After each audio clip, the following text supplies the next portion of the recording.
Hello, welcome to Jason the Millennial. My name is Jason, speaking here in my basement in the great state of Kansas. And I got with me my good friend Bryer from Bryer's Music Showcase. Very well knowledged on all kinds of music, so that's why I invite him on to do the series with me, where we're kind of going through the different eras of rock music, basically. Calling it the rock music history. This is part 4, I believe. I say that because it's been a while since we did one quite a while ago. I think that was part 3. Because my memory is we covered 50s rock music with the R&B rock and the rockabilly, and then we covered the British invasion, the folk rock period of the 60s, and then I think last time we talked about psychedelic rock, hard rock, and blues rock. Sounds Kind about of right. mostly the late 60s period into the 70s, I guess. And so I thought I'm trying to do it somewhat in order, trying to get kind of an overall view of the history of rock and roll if you're watching the series. And so I wanted to get into glam rock and prog rock of this era, which is kind of early 70s period. Prog rock, you say, starts probably in 69 maybe, and goes into at least the mid 70s. And glam rock's kind of similar, I think, early 70s to mid 70s maybe period. Is really kind of the peak. I say it would be the peak period of those two genres or genres of rock. Anyway, so I thought it'd be fun to kind of talk about what are they, how would you define these two genres, and then talk about uh, who was very influential in the drama in the genres, the bands and artists, and kind of go through that anyways, and kind of talk about what to listen to for this genre, this era of music. And I know you're pretty knowledgeable about both eras. I would say you've talked a lot about that on your own channel. Am I hmm right? Yeah, a good amount. A good amount. Yeah.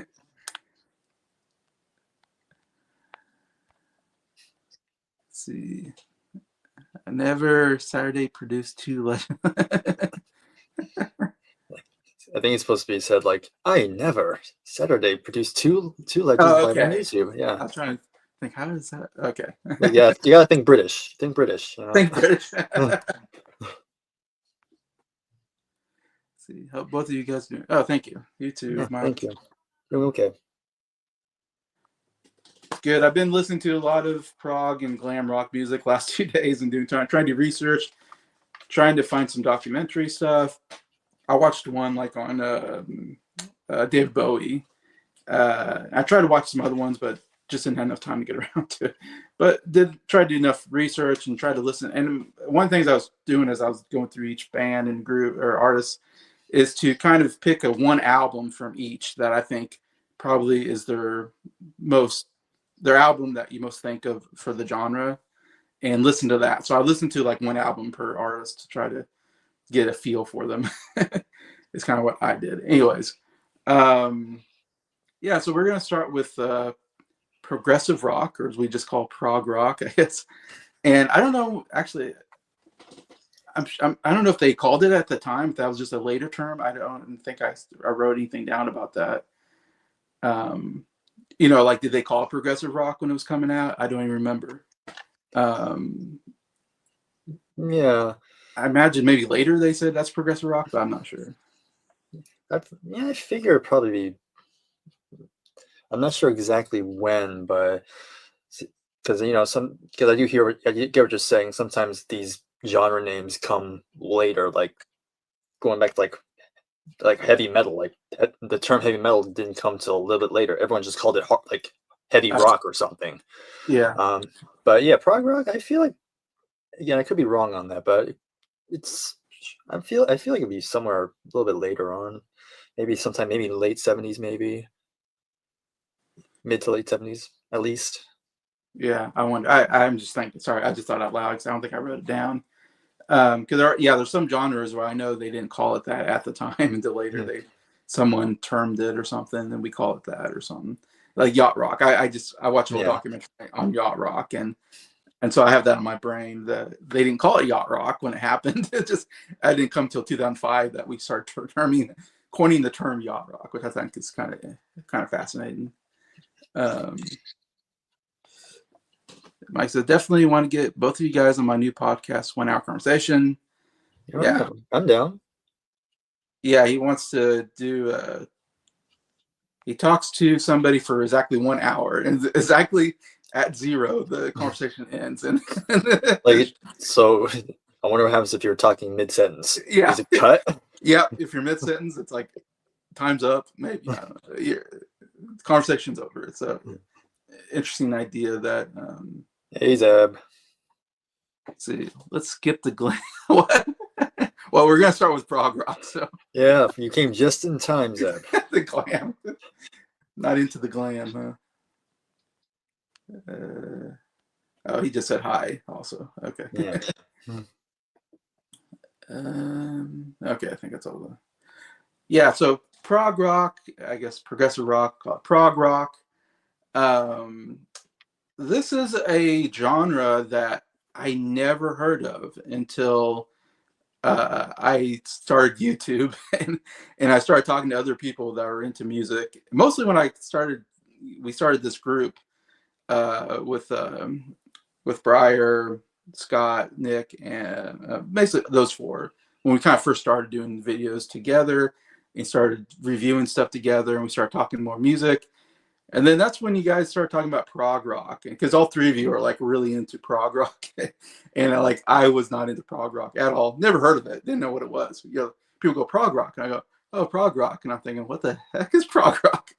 Like where are people coming up with these terms, prog rock? Anyways, and none of these bands I was really into that we're going to talk about. I didn't really listen until since then I've listened to some of them and actually did 2 deep dives on some of these bands, but so I've gotten into them more because everybody in my group was like really big on these bands, and I'm like, none of these bands were huge when I grew up, and no one talked about them, and no one talked about prog rock in my household anyways, and I don't know, I just never knew about it. So that was definitely, prog rock is definitely one of those genres that I totally learning for me, that I know you guys are, I know at some point I said to you guys, what the heck is prog rock? like try to explain to me, and you guys try to explain to me, and I'm still like, I still am a little hazy on it. It's a little bit more complicated, I think. Yes. Okay. Especially when you talk to like hardcore prog fans, as I like to call them, the prog snobs. Whenever you try to define it, there's at least one person be like, nope, that's not it. Oh, okay. It's actually blah blah blah blah blah, whatever. I see. Yeah. And so it can, depending on who you ask, it can get kind of dicey, based on what I've seen. Based on who you can ask, okay. Because you might piss off somebody. I see. So you mean there's people that just that's what they listen to is prog rock? You're saying? I mean, most of the time, yes. Okay. Unlike us, who listen to a lot of different stuff, or yeah. Okay. Yeah. So prog rock, you guys kind of really had explained to me, and I think the thing is, here's just a little thoughts on prog rock. Is that the problem with prog rock is that it's a lot of these albums I've listened to, the songs are very long. Well, that's a problem for radio. Yeah. I was thinking, I never really heard, I'll just say, we'll talk about Rush here. I did hear some Rush big hit songs off of Rush, because they do, but it's not their prog era. It was their, post prog, I guess, era, the, Permanent Waves and the Moving Pictures. It was those songs that I heard on the radio that were less prog, but the prog stuff aren't on the radio because they're just too long or whatever. And so I didn't listen to Rush really, except I knew a couple Rush songs growing up. But I didn't know Rush, Genesis. Didn't really know Genesis except for I knew some of their later stuff. Their more poppier stuff with Phil Collins. I didn't know any of their Peter Gabriel stuff. And it's just because they can't play it on the radio. And I think that's why I didn't get into prog rock growing up, and why I almost want to say this is. There's a following, but I would guess it's a smaller following than it would be for hard rock or for other genres, just because no one grew up. I'm going to say no one probably grew up listening to us on the radio. You had to search these genres out, or you had to Yes. search these Yeah. bands out. You had to maybe word of mouth, I guess, hear it from other Yeah. people It and was. go, "Oh, check out this album," because Hmm. you just can't. The radio wants what, 3.5 minutes, maybe. Right. You get over like 4 minutes, it's like too long for radio. Of These course. songs are 10 minutes to 20 minutes long. You can't play it on the radio. You just can't. You won't get any radio play. So, in some senses, that probably hurts some of these bands during this era of gaining. But again, they're popular, so I guess they had a following. So, Hmm. um, but I can kind of see like some of these bands kind of they didn't start out prog rock for the most part, but then they got into prog rock, and then they eventually get out of it. I feel like I mean, like Genesis eventually got out of prog rock. Rush got out of prog rock, pretty much. Yes, even I think got out of prog rock later on. And then that stuff is more the radio hits. Yeah. So prog rock, you couldn't stay in it forever, is my feeling. You had to be in it for 3-4 years, Yeah. something, then you had to get out. Yeah. Does Because that sound right? yeah, I would agree with that. Because I mean, prog rock got very popular in like early '70s. Early to mid '70s was like the peak of when prog rock was considered kind of popular. Because what you were saying is true. Because yeah, obviously a lot of this stuff was not played on the radio. It was really just based on word of mouth. And so eventually these kind of eventually formed these cult followings, and eventually it, people started checking out the albums more, because that's another thing about prog rock, is that they didn't care about the radio that much. They were all basically album bands. Like Mhm. they were just trying to construct like a very sophisticated sort of album that's meant to be Yeah. enjoyed as a whole. So that's kind of why they didn't really try to have like hit singles or anything, because that's not what they wanted. Because the term progressive rock, just kind of breaking it down why it's called that, like the whole point is to take rock music and really push it to where it was never taken before, to progress it.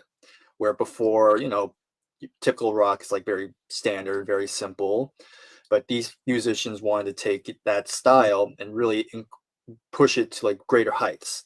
So you have a lot more classical influence, a lot more jazz influence, and really forming these long compositions and more odd, more bizarre time signatures they implement, and just to kind of be different from what most people were used to.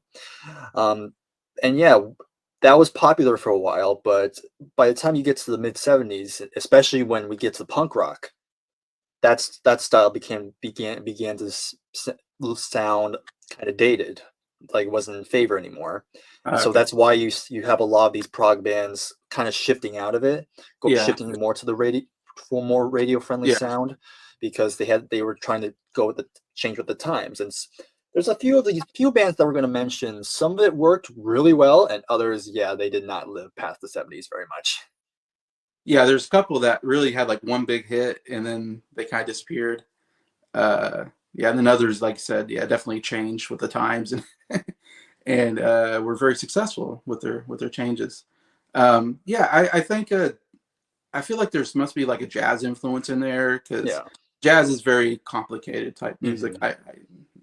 I would say, It can be. Yeah. um, and so there's some kind of influence. Not that they're jazzy sounding, maybe, but that there's some kind of influence in there of jazz, classical music, stuff like that. Because they're taking the rock, you still got the rock element, you know, so you still have some familiarity with the rock if you like rock music, but then they throw in a bunch of almost sometimes throw in some weird stuff in there that you're like, what the heck is going on here? Because as I was listening to some of these albums, I guess we'll talk about, but there's a lot of incidents where a song's like 20 minutes long and it goes from soft to loud to soft to, you're like, what the heck? And I can only think back when I used to play, in band, back in high school or something that you'd play these pieces and they would have these different, parts of the song that you go. It almost felt like that, like like different. I don't know how to say it. It's one song, but yet there's different parts to. I don't know. Piece. Yes. There's probably a term that they use Yeah. in Yeah. music. Different movements or something like that. Movements. That's it. Movements. Yes, that's exactly what it is. There's different movements. I think Zeb talked a lot in here. Now I'm trying to figure out where he started. Um, Yeah, I don't know. I know Scott said a few things too. Scott's in there too. Okay. So now I got to figure out where they start. Yeah, take it. I think after Mike's, Uh, if the comment that okay. says if it's a mid sentence, yeah, there we Yeah. go. If it's mid sentence, the conversation ends. Yeah, that's an interesting Yeah. idea. I found the meaning of life, and the conversation's over. Okay. All right, there you go. Wait a minute. It's nothing. What's the meaning of life? Oh gosh. Let's see. Bring up the greatest band from Canada, Rush. That would be nice. Yes, definitely will be covering that band.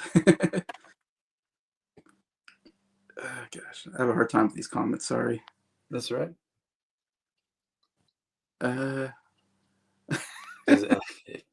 I know Zeb's the big Prog fan here. oh, he's a big Prog guy. Yeah, he's huge a Prog fan. So he has a lot to say. Let's see. You mean my problem with prog rock? I think it's something. I think he said something, but he's just joking. I don't know if anybody has a problem with prog rock. I guess I didn't. A prog rock snob. Oh, maybe when we talk about prog rock snobs. Yeah, something like that. I don't want to get stuck listening to Supper's Ready for Genesis and can't enjoy stuff like Invisible Touch. Oh yeah, yeah, definitely talk about Supper's Ready. That is an interesting song. Very fascinating. Sorry, here's all these comments. I remember discovering prog rock, my brother's friend's CD collection, and I noticed Genesis and laughed. He took out Nursery Crime and Foxtrot and said, "Here, borrow these and shove." Okay, so that's where he got into like Genesis.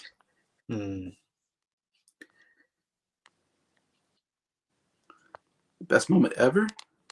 I think stop talking about the story, he said. Oh, thank you. You're getting these better than me. But later I found out I had listened to prog rock quite some time before. Yeah, I'm not even talking about Pink Floyd, but though Pink Floyd they kind of consider, I think, Dark Side of the Moon kind of maybe prog rock. But we did talk about Pink Floyd when we talked about psychedelic yeah. Before. And, Pink Floyd's kind of another like debatable, because people, especially these days, people kind of, there's always this debate: is Pink Floyd prog rock? Are they not? That's a whole other discussion.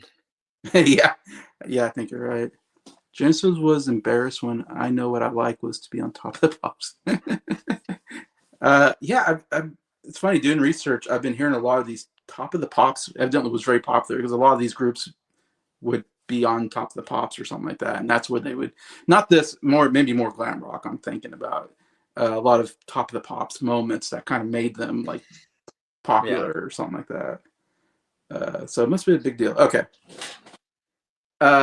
Yeah. So what I wrote down for prog rock is that this is my research of this is like the dictionary definition kind of thing. The style emerged from psychedelic bands who abandoned standard pop and rock traditions in favor of instrumental and compositional techniques common with jazz and classical music. Kind of what we talked about. Lyrics are more poetic, so it's a little bit different lyrically, I guess. Yeah, wide ranges. Wide ranges. Yeah, like philosophy, politics, philosophy, spirituality, and fantasy sometimes too. I was gonna say there's some fantasy maybe elements into like Rush maybe does sci-fi. Yeah, a little bit. Yeah. I can't think of who else does, but I feel like they kind of do. I mean, they have a song called like Rivendell or something like that from. Yeah, I know Genesis deals with like whimsical type of topics sometimes early on. The genre is associated with long solos. Yes, a lot of long instrumental periods. I'll say it's pretty common. I felt like when I was listening to it that there'd be like a long intro. Like you might be 5 minutes into the song before anybody sings. Sometimes I feel like, or 3 minutes in, you're like, is anybody gonna sing? And then they start singing. So I think they do love long instrumental periods, or even like there's some periods where it's just like I feel like all you hear is like birds chirping or like a waterfall, and you're like, there's not even music. It just feels like you're listening to nature for a second. And in between periods or whatever. You have extended pieces, as I said. You're getting into 10, sometimes 20, 23-minute songs, which is insane, when your typical song is 3 to 4 minutes, maybe, I don't know, on the radio. um, Fantastic lyrics and grand stage sets and costumes, which we'll talk about, I think, with some of these. Maybe not everybody in prog rock, but there are definitely some prog rock bands that definitely, you know, wore costumes and Yeah, that came a or, bit later. or maybe one. Maybe there's just one band that did that. Yeah, a couple. But I wouldn't say like that's like a defining feature because honestly, there are some prog bands that for a long time I had no idea what they looked like. Yeah, that's very true. Yeah, and dedication to technical skills. So it's more technical, I guess. Yeah. I said more complicated, longer. I guess that's what I think of when I think of prog rock. Different, I don't know, than your standard rock music. Anyways, so well, the first band I think we need to talk about is King Crimson. I know it feels like they kind of almost started prog rock in some senses. It feels like they're where it comes to their album, In the Court of Crimson King, came out in '69. That seemed to be like the defining, like, I don't know, as far as I can see, is the first like big prog rock album, kind of. Yeah. I mean, if we're gonna be, the whole history of prog rock can get dicey, but really traces of prog rock can be traced a little bit earlier before King Crimson. You have stuff like the Moody Blues, with the Days of Future Past was considered like a proto prog album. Okay, yeah. And and another thing I've done, because I did do a little bit of research myself, and people can say that really when the Beatles started experimenting was what kind of really catapulted people to really start to push music in different directions. Yeah. Once, especially when Sgt. Pepper came out, how different that was and how much that pushed music to even bigger heights than most people thought it would. That kind of inspired many bands to do the same. And yeah, so Moody Blues was one big one. Of course, the concept album was starting to come up. Yeah. You have again going back to Sgt. Pepper a little bit, kind of a quasi concept. But then you have like the Who with Tommy, which was another asset of prog bands because they would also do concept albums as well. But Yeah. yeah, when you talk about the album that put progressive rock on the map, most of the time it usually is In the Court of Crimson King by King Crimson because it has a lot of the hallmarks of prog rock all coming together and kind of fully formed. And yeah, I mean, it was definitely it was a pretty big album when it came out because of just how different it was compared to everything else at the time, especially with the album cover too, which also helped with its marketing because it's become like synonymous with the bands. Like every time you think of King Crimson, this is usually the first thing you think of. But yeah, you have only 5 songs. That's another, again, with prog rock, a lot of the not many songs in total because there's only 5 here. When Yeah. we get to Yes, they'll only have 3. 3. Yeah. And some bands 1, but it's split in 2 halves. Yeah. But in any case, but yeah, because you have a kind of an interesting array of musicians here. Probably the big member is Robert Fripp. Hey, Robert Fripp is the one I've recognized. Yeah. Yeah, he's basically the main guy. King Crimson's basically his band. Basically, Okay. he's the one in charge. He's basically the one in charge. Yeah. He's the guitar player, one of the main composers of the music. And you have so many other people. Greg Lake on bass and vocals, and he would become a pretty big figure in progressive rock too. We didn't really mention Emerson, Lake and Palmer, but they're also a pretty big figure in the prog scene. Yeah, I didn't do any research on them. Yeah. You can talk. Yeah, I brought them out. Okay. You have Ian McDonald, who does all the wind instruments and the horns, who would later join Foreigner, surprisingly. Yeah. Michael Giles on drums, percussion and also backing vocals too. And Peter Sinfield on who just does the lyrics. But yeah, the first song you have Schizoid, 21st Century Schizoid Man. I mean, one of the most. I mean, it. You said weird when it comes to progressive Yeah. rock, and yeah, I mean, this song definitely probably shocked a lot of people, Yeah. especially because 69 too. Yeah. yeah, 69, and you have that very abrasive intro with the heavy distortion of the guitars and the distorted vocals from Greg Lake. And it kind of scares you when you first hear it, and it pretty much sums up the album cover entirely because it is Yes. supposed to be the Schizoid Man. Yeah. But again, going back to the lyrics, talking about politics, this is supposed to be about war or Okay. doomsday, and Okay. so what could potentially happen in the future, like the end, like an apocalypse or end of the world type of thing, which is hence why the character is probably terrified of what he's possibly witnessing. Yeah. Um, so yeah, going to the lyrics, but then you have Epitaph. Oh no, sorry, I Talk to the Wind comes first.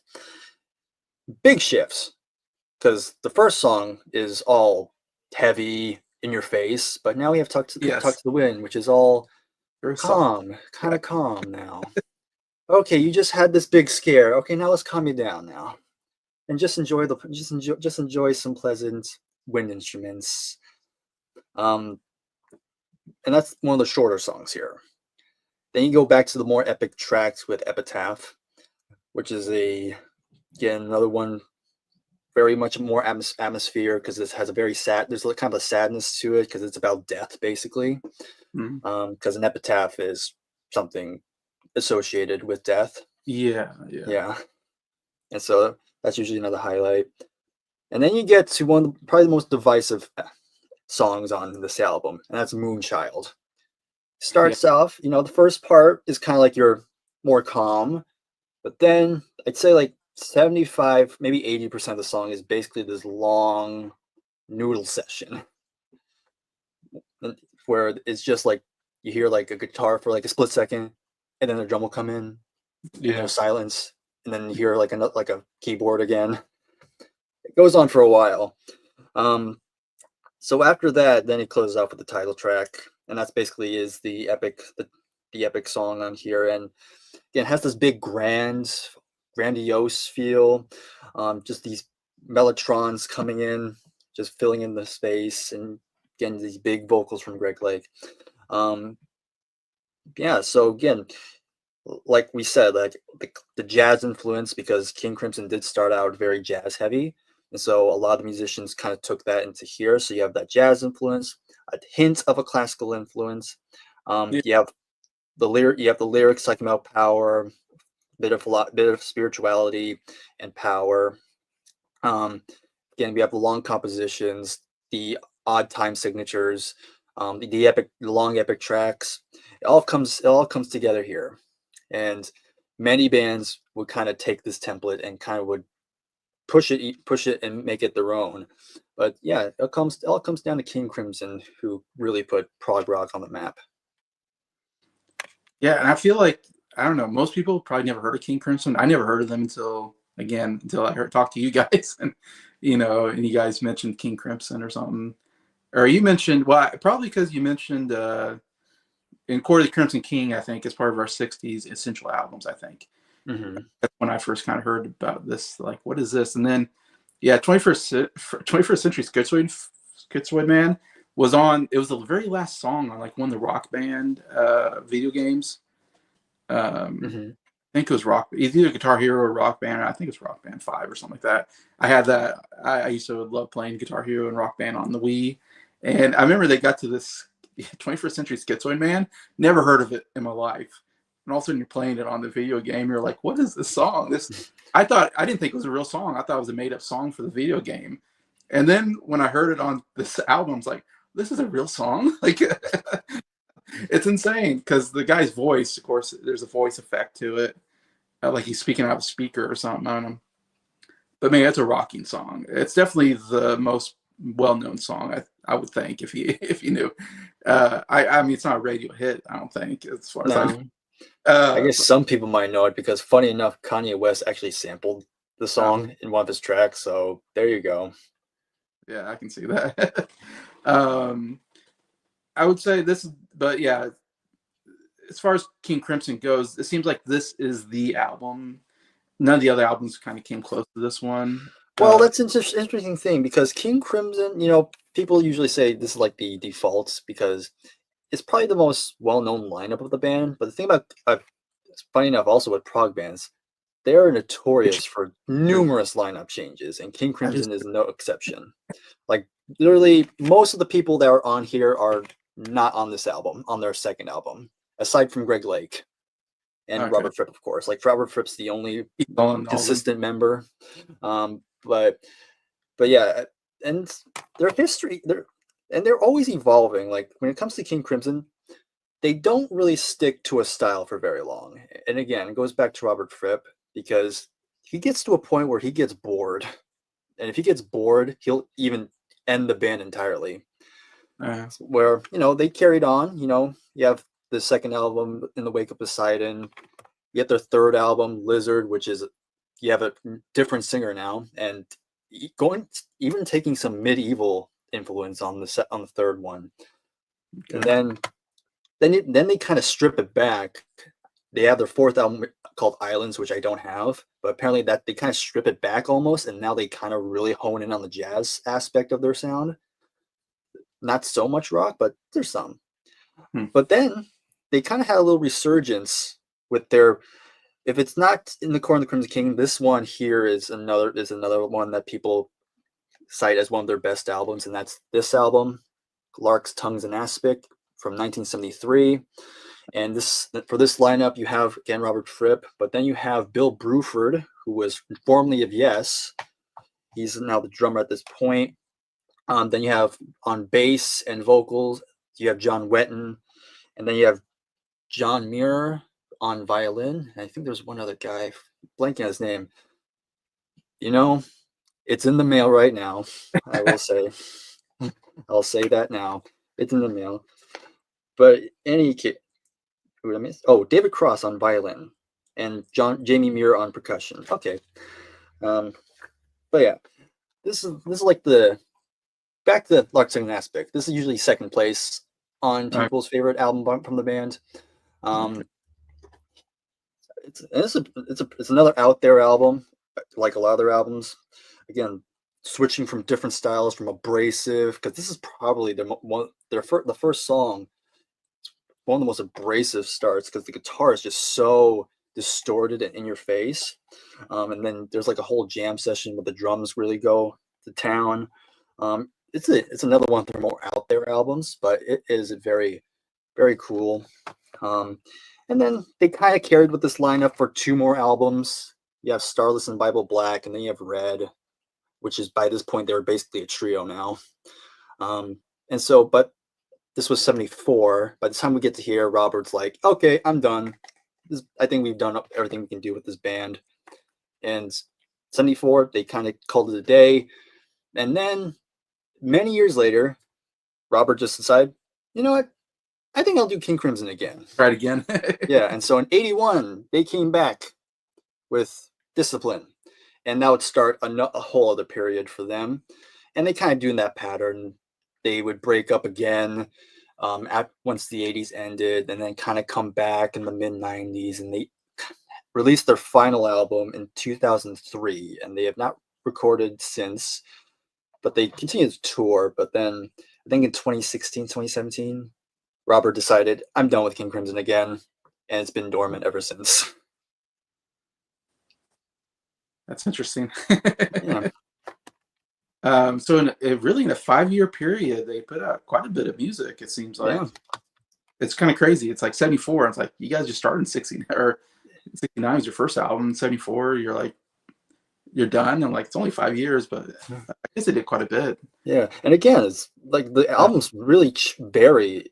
Like this album and this album sound nothing alike. But that's kind of why they have this following, because you never know what they're going to be doing next, and that's a little bit of a surprise aspect.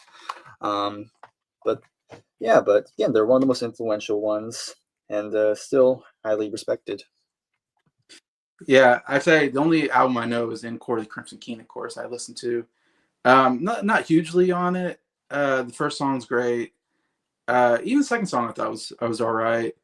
Though I said like a lot of them are like maybe 10 minutes long, 8 minutes long. I think a lot of songs on here. The third song I thought was all right. There's some good moments in there. Yeah, then Moonchild kind of I got lost on Moonchild. But anyways, but I feel like if I have to recommend one album, I have to recommend In Court of the Crimson King. I might be obvious, but that's the one that everybody talks about. It's the only one I listen to. I But mean, it's my favorite, so I can't blame you. so yeah, I think that would be a good choice if you Yeah, want to. If you want to get into King Crimson or get into prog rock, it's an album to listen to. yeah, I would and say. I mean, of course, I would recommend other albums too. So you got like a good variety. I mean, of course, like Songs and Aspects one. I would also recommend Red, and then if you want to check out an '80s album, Discipline's a good one too. Discipline. Okay. Wow, you have all their out. That's crazy. Yeah, I know. Again, I pretty much have two more left because they didn't release that many albums. Yeah, I didn't have that many. Zeb says Prague can be traced back as far as Mozart and Bach, as far as melody. Okay. But rhythmically, Igor Stravinsky opened a lot of doors. Okay. So a lot of information there I didn't know.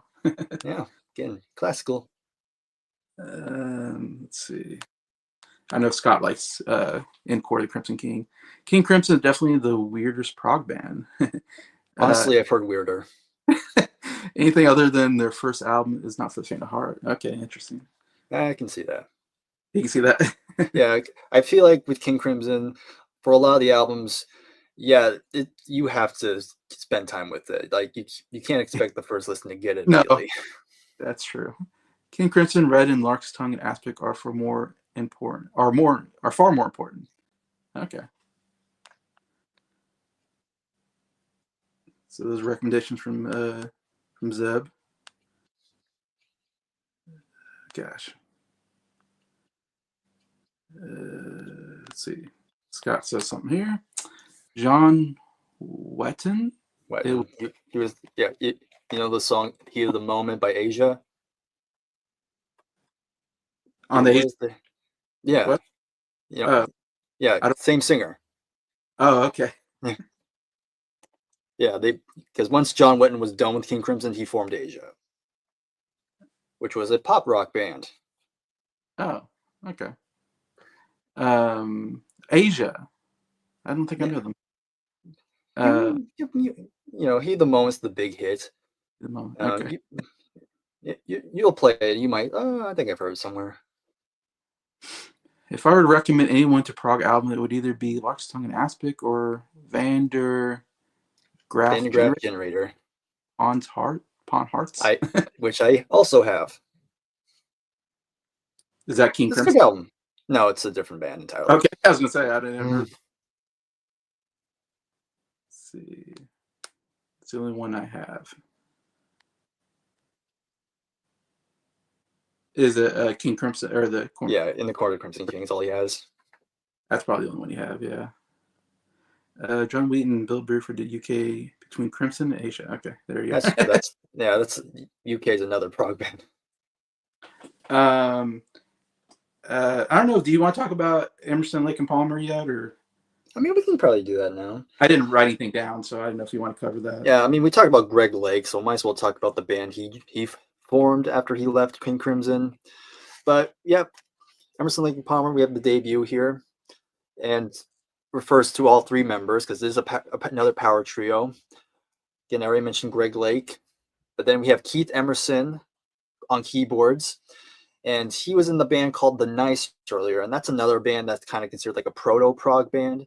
Had definitely had some influence leading up to it, but here he's the keyboardist here, and then you have Carl Palmer on drums and percussion, and they released this album in 1970, and it was a big seller actually because it actually had a hit single.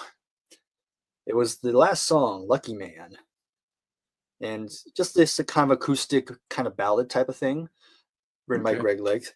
Great song, great song. Even if you're not a prog fan, you might like that one because it's actually a short song. It was actually a radio song. Oh, So okay. So that's not that's actually pretty good. But yeah, we mentioned the classical aspect of progressive rock, and Emerson, Lake and Palmer definitely leaned on the uh, classical like side of the spectrum, because it mainly comes down to Keith Emerson. Because the big prominent feature on with this band is the keyboard. You know, King Crimson, there's really no instrument that outshined the other, but here it's mostly the keyboard. Because Keith Emerson was known for this very virtuoso keyboard playing. Like, he would actually take influence from a lot of classical pieces and incorporate it with the music that they were writing. Song like "The Barbarian" is kind of like a taste of that. I forgot which pieces he took from because I'm not that knowledgeable on classical music. Yeah. But yeah, when you research it, you realize just how many pieces he took inspiration from. Um, and I think I say they're a band that kind of lean more on the instrumentation side. Like, Greg Lake does sing, but most of the time they usually have like a lot of instrumental pieces where there's no vocals. It's just kind of getting lost in the music. Um, but this anyway, debut is probably my favorite still. Honestly, I have a little bit of the catalog, but I don't have everything. I don't have their second album, which is called Tarkus, which I heard is also pretty good. It's known for the side one, which is a 20-minute epic, Okay. and then side two is kind of hit or miss. But I do have this one. I have Trilogy. It's been a while since I've heard it, but I thought it was pretty solid. I'll be honest, I'm not the hugest Emerson Lake and Palmer fan. I like them, but they're never been a go-to prog band for me. But this one was pretty good. This is probably their other well-known album Hmm, called, yeah, there you go. there you go. Yeah, so Brain Salad Surgery, this one's called. And yep, 5 tracks. You have the 4 shorter songs, and then you have another lengthy epic track called Carnival 9 with three kind of passages. Yep, I don't have Tarkus. I'm calling you out here. But yeah, it's a pretty good album. I like this one. And I also have these two. These were released in the same year. This is Works Volume 1, Works Volume 2, where this one has a lot more newly written stuff. Well, this one is basically like their coda, where there's a bunch of songs they kind of had left over. Yeah. This I just put it in here. It's okay. But I'd say Emerson, Lake and Palmer were definitely one of those bands that did not live past the 80s, because they had there were kind of some tension within the band. They weren't getting along, but they were contracted to release one more album, and they tried to go on a radio friendly album, and that turned to this Love Beach. Gotta love that Bee Gees looking album cover there. Not quite the album cover you expect. Yep, no, and yes, this flopped horribly. Yeah. And so yeah, they kind of didn't live past the 70s, but they had a comeback in like the 90s or something like that. They released a few more albums, but people say like everything prior to Love Beach is worth checking out. But yeah, again, they're not my favorite prog band, but again, they're pretty. I had to kind of mention them because they are pretty well known within the genre. Yeah, I'll be honest, never heard of Emerson, Lake and Palmer except for Scott mentioned them one time. I remember, and I was like, "Who's that?" And evidently, I found out they're like a prog rock band. And I thought he had like an album cover with like an armadillo on it or Yeah, something. that's Tarkus. Okay, that's Tarkus. Okay, Mm-hmm. and I was like, "Is this real?" I guess it's real. And I was like, "What is this?" Let's see. Love Beachside Beast, fantastic. That's like the only song people seem to like on Love Beach, Um, because it's actually a 20-minute epic. okay.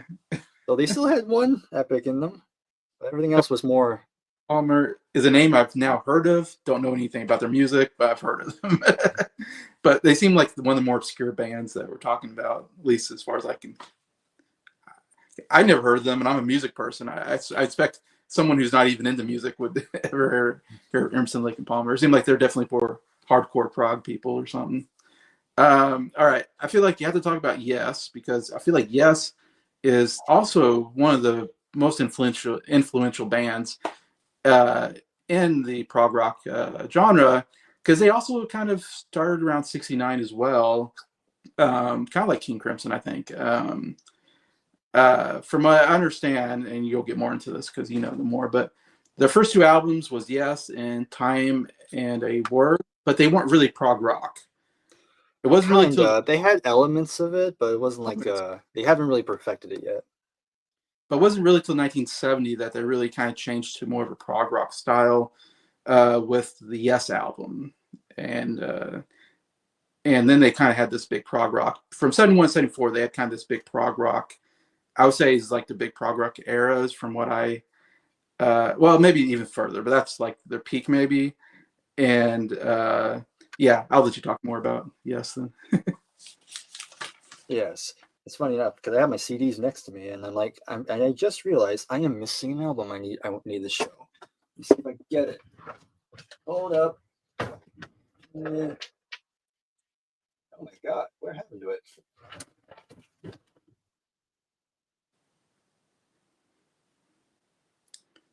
I don't know what happened to it. I don't know. Anyway, but yeah, like you said, first two albums again definitely have prog moments, but again, they haven't really perfected it yet. This is when they had a different guitar player, um, and then a different keyboardist too. But by the time you get to the third album, they have a new guitar player, and his name was Steve Howe, and he kind of came from a classical guitar background, where everyone else kind of had more jazzy, kind of psychedelic background, and so they kind of blended well together.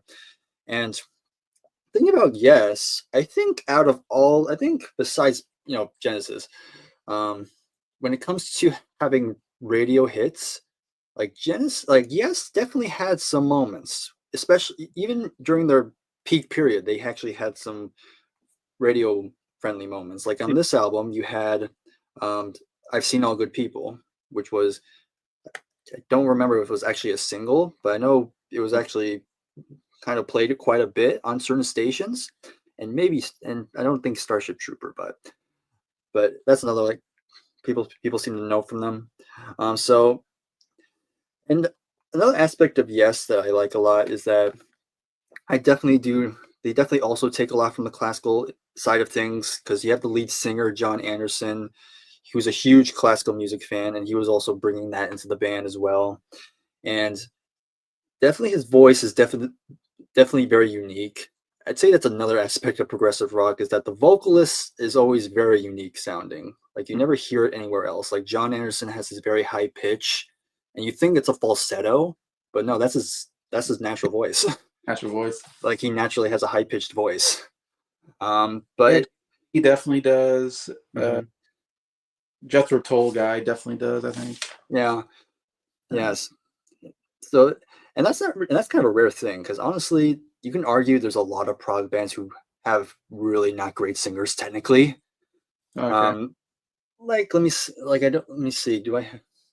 I mean, I'd say maybe not the best singers, but probably the most divisive singers. Whether you're gonna love their vocal style or you're gonna hate them. Like Geddy Lee from Rush. We'll talk about like most people don't mind Geddy, but I know there are some people who really can't get into Rush because of Geddy's I see voice. it's different. Yeah. Yeah, and I even have. I'm not gonna bring him out because I have a German prog band, and they're called Eloy. Musically, they're great, but their singer sucks. Like he cannot sing, but the music's fine. But there's that.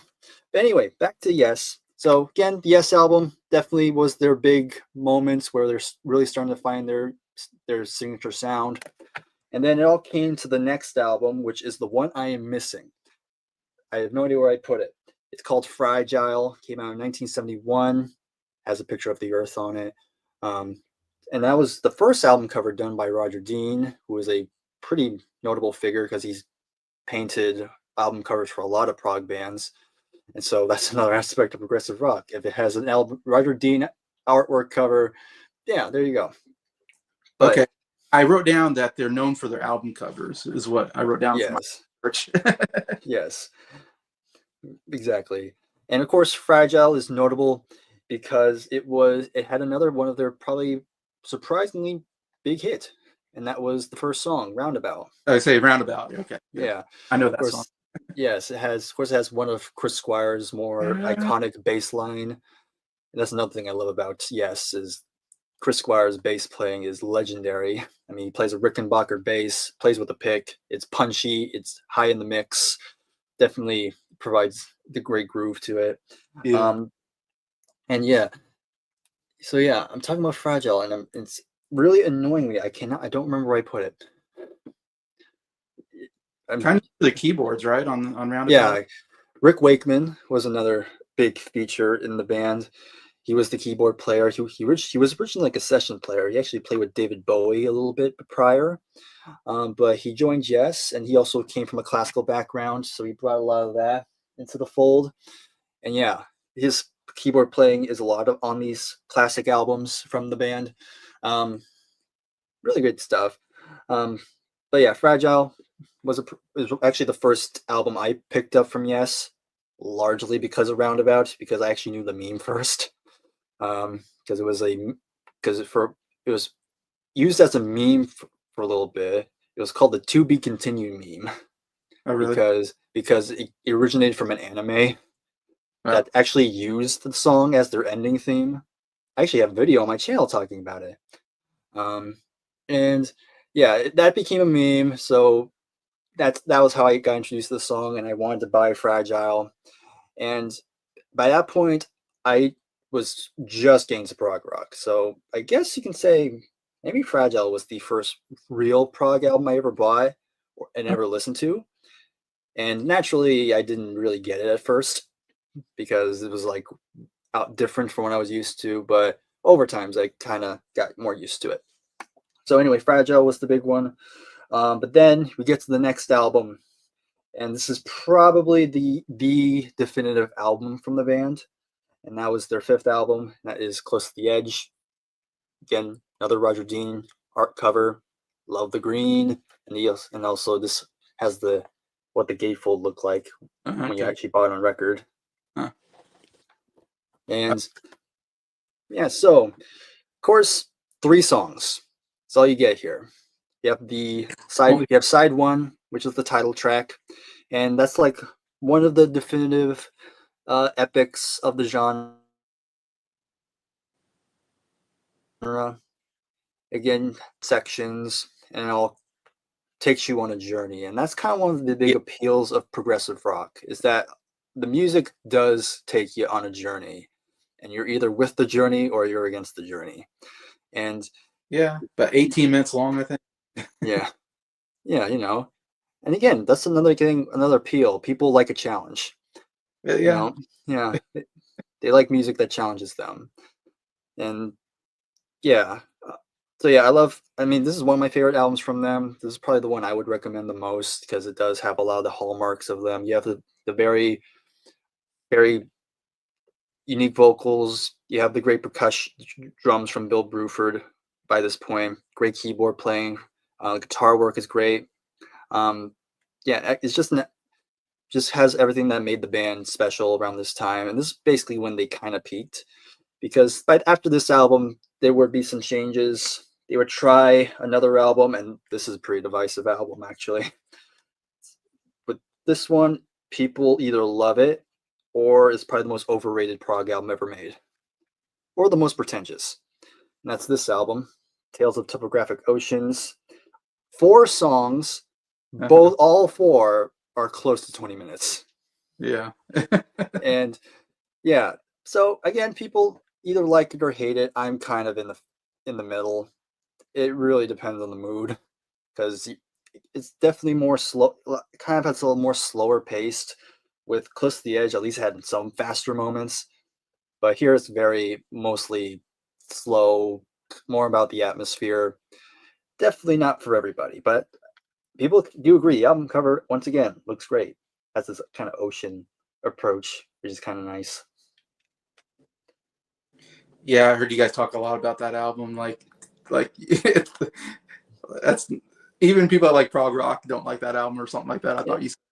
yeah, it's one of those weird ones. But they came back with my personal favorite Yes album, and that's Relayer. Yeah. Again, another awesome artwork with the white kind of this little mountainy, snowy theme to it. Very similar to Close to the Edge. Again, there's only 3 songs, but again, you have the Gates of Delirium, which is the 20-minute epic on here, and it's all about this battle, and kind of going back to the fantasy elements of their lyrics, because it goes through many sections. You have the prepping for the battle, then you have the lead up to the battle, then you get the battle itself, and then it closes off with the aftermath. And it's abrasive. It's very sporadic, but does end on a really beautiful note.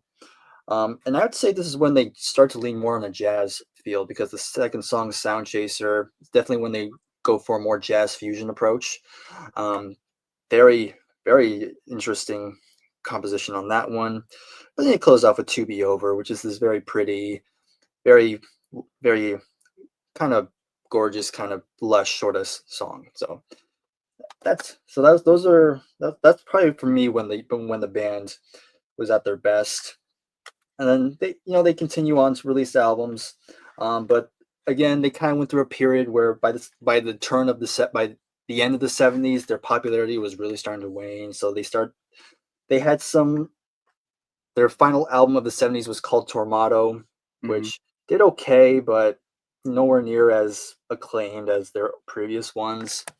And then John Anderson left the band for a period, and they got a new singer. Probably the most strangest replacement they've ever gotten for their lead singer. You remember the Buggles, right? They did video Killed the Radio Star. Yeah, yeah, yeah. That was the lead singer was basically the replacement. Oh, okay. So this is the album he sang on, Drama. Actually did pretty well. People actually thought it was actually not bad. But that lineup didn't last long. And so the band was kind of another one where they didn't know what to do. But then they had a surprise in 1983, because they had their big pop hits off this album, 90125. Of course, you have the big hit, Owner of a Lonely Heart, which Yeah, is their only #1 single. yeah.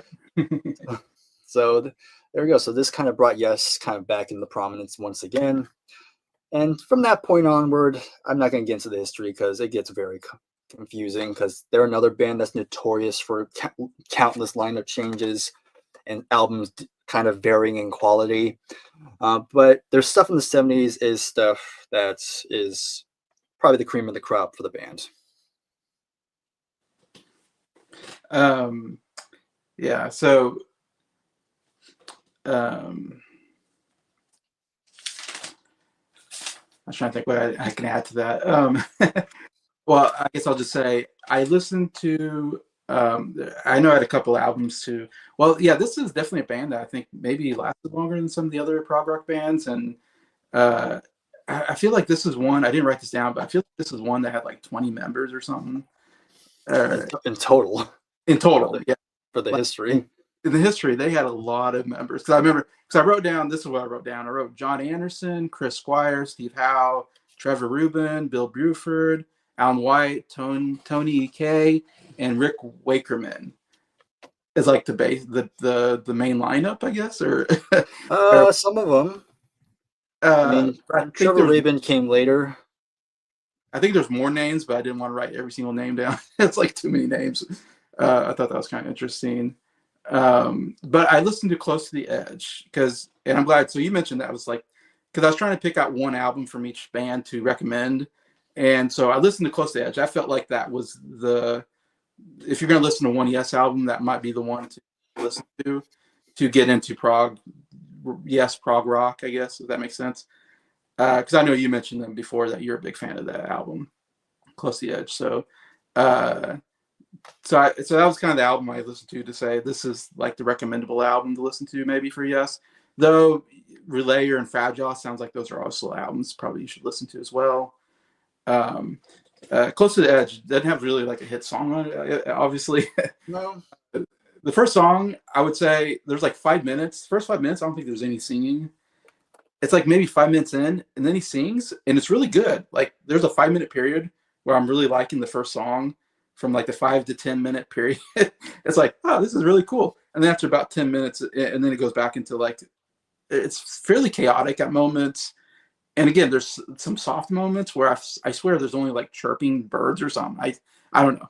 There's some moments where it felt like there was like not a lot going on, and then there's some loud moments. Anyway, so it definitely goes into these different like louds and softs and stuff like that. Very interesting. I really like the second song. I think that's my favorite song on the album. Of course, there's only 3 songs, but I thought the second, which I don't remember what it was, but I remember liking that.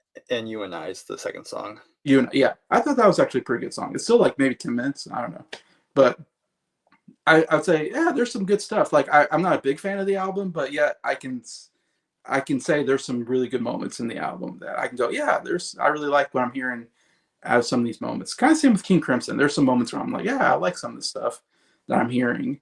Not all of it, but some of it's pretty good.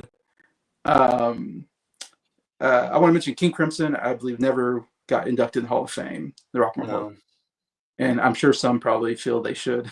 Yeah. Influence.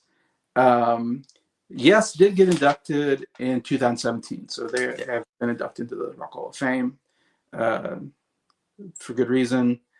And I was just thinking about like I almost feel like I was thinking to myself like if these genres were to go to school, I'd picture the hard rock genre to be the popular kids, the psychedelic rock genre to be like the drug kids, the drug, whatever you call it. And I feel like the prog rock would be the nerds of the school.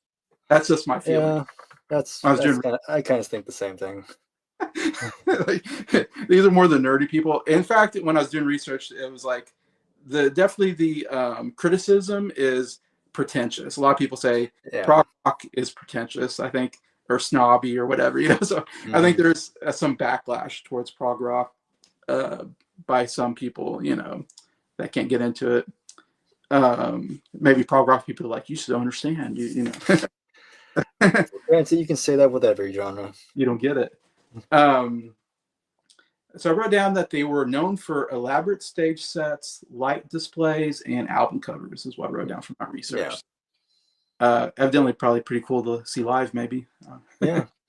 To be honest, I don't know what they look like. I don't know if I've ever seen them. I have to. Do I have a CD that has them on the cover or something? I was like, I have to research them on YouTube to see what they look like and what they look like when they play, live, and what the live set looks like. But King Crimson, I don't know what they look like either. To be honest, I don't think I've seen a video of them playing the song live. I don't know if they do live or as much. Oh yeah, they did live quite a bit. Okay. Yeah, I got a live shot, yes. Live shot. Yeah. Okay. Yeah. I think here's a more colored version of them during their peak period. Okay. Yeah. Usual long hair. Yep. 70s look. And they were kind of the ones that kind of did costumes, because I know Rick Wakeman, the keyboardist, he put on capes. Okay. I think I've seen that. Someone with a cape before. Yep. See, Gentle Giant even released a best of called Pretentious for this. Yeah, that's another. Yeah, Gentle Giant's another prog band, and I'd say they're more weirder than King Crimson. Okay. They're definitely the band that. Yeah, they're definitely not for the faint of heart. They even have an album called "Acquiring the Taste," because you gotta acquire that taste to get into them. Yeah. I wrote down that they broke up in 1981, but then reformed in 1983. Mm-hmm. I have. And when they came back in 1983, as you said, they kind of went away from the prog rock and went more pop. And the 90125, which came out the year I was born, 1983, is their highest selling album. So, yeah, like I said, once you get away from prog, you probably have some of your best selling albums. I feel like.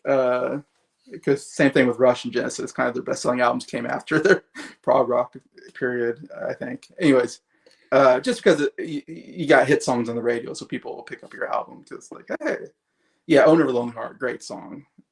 I imagine much different than what's on like their prog rock record. It's a huge 180. Yeah, a huge 180. Yeah, I know. Because I was thinking, wow, that's Yes. Owner of a Lonely Heart. Oh, it's a great song. Anyways, that's what all I've written down for Yes. Anyways, um, not a band I'm real familiar with. I'd have to listen to more of their stuff. I guess we'll talk about Jethro Tull is considered part of the prog rock period. Yeah, I don't know if they're as big they're, prog as the other they're, ones, but they're another interesting kind of band because, yeah, I mean, they definitely are kind of talked about in progressive rock. But if you were to take their whole catalog, you realize their prog stuff is very small. not as prominent as people think. That's true. Because I heard what I wrote down is they started as a blues rock jazz fusion band, is what the says. And then they formed into a folk hard rock classical music kind of thing. So they kind of did these other genres before they even got into prog rock. Yeah, I mean the thing about the early period, I mean there are people. I mean, again, we talk about people who don't consider them prog rock and as a whole. Yeah. Another way to describe them, they're basically a rock band with a flute. Yeah.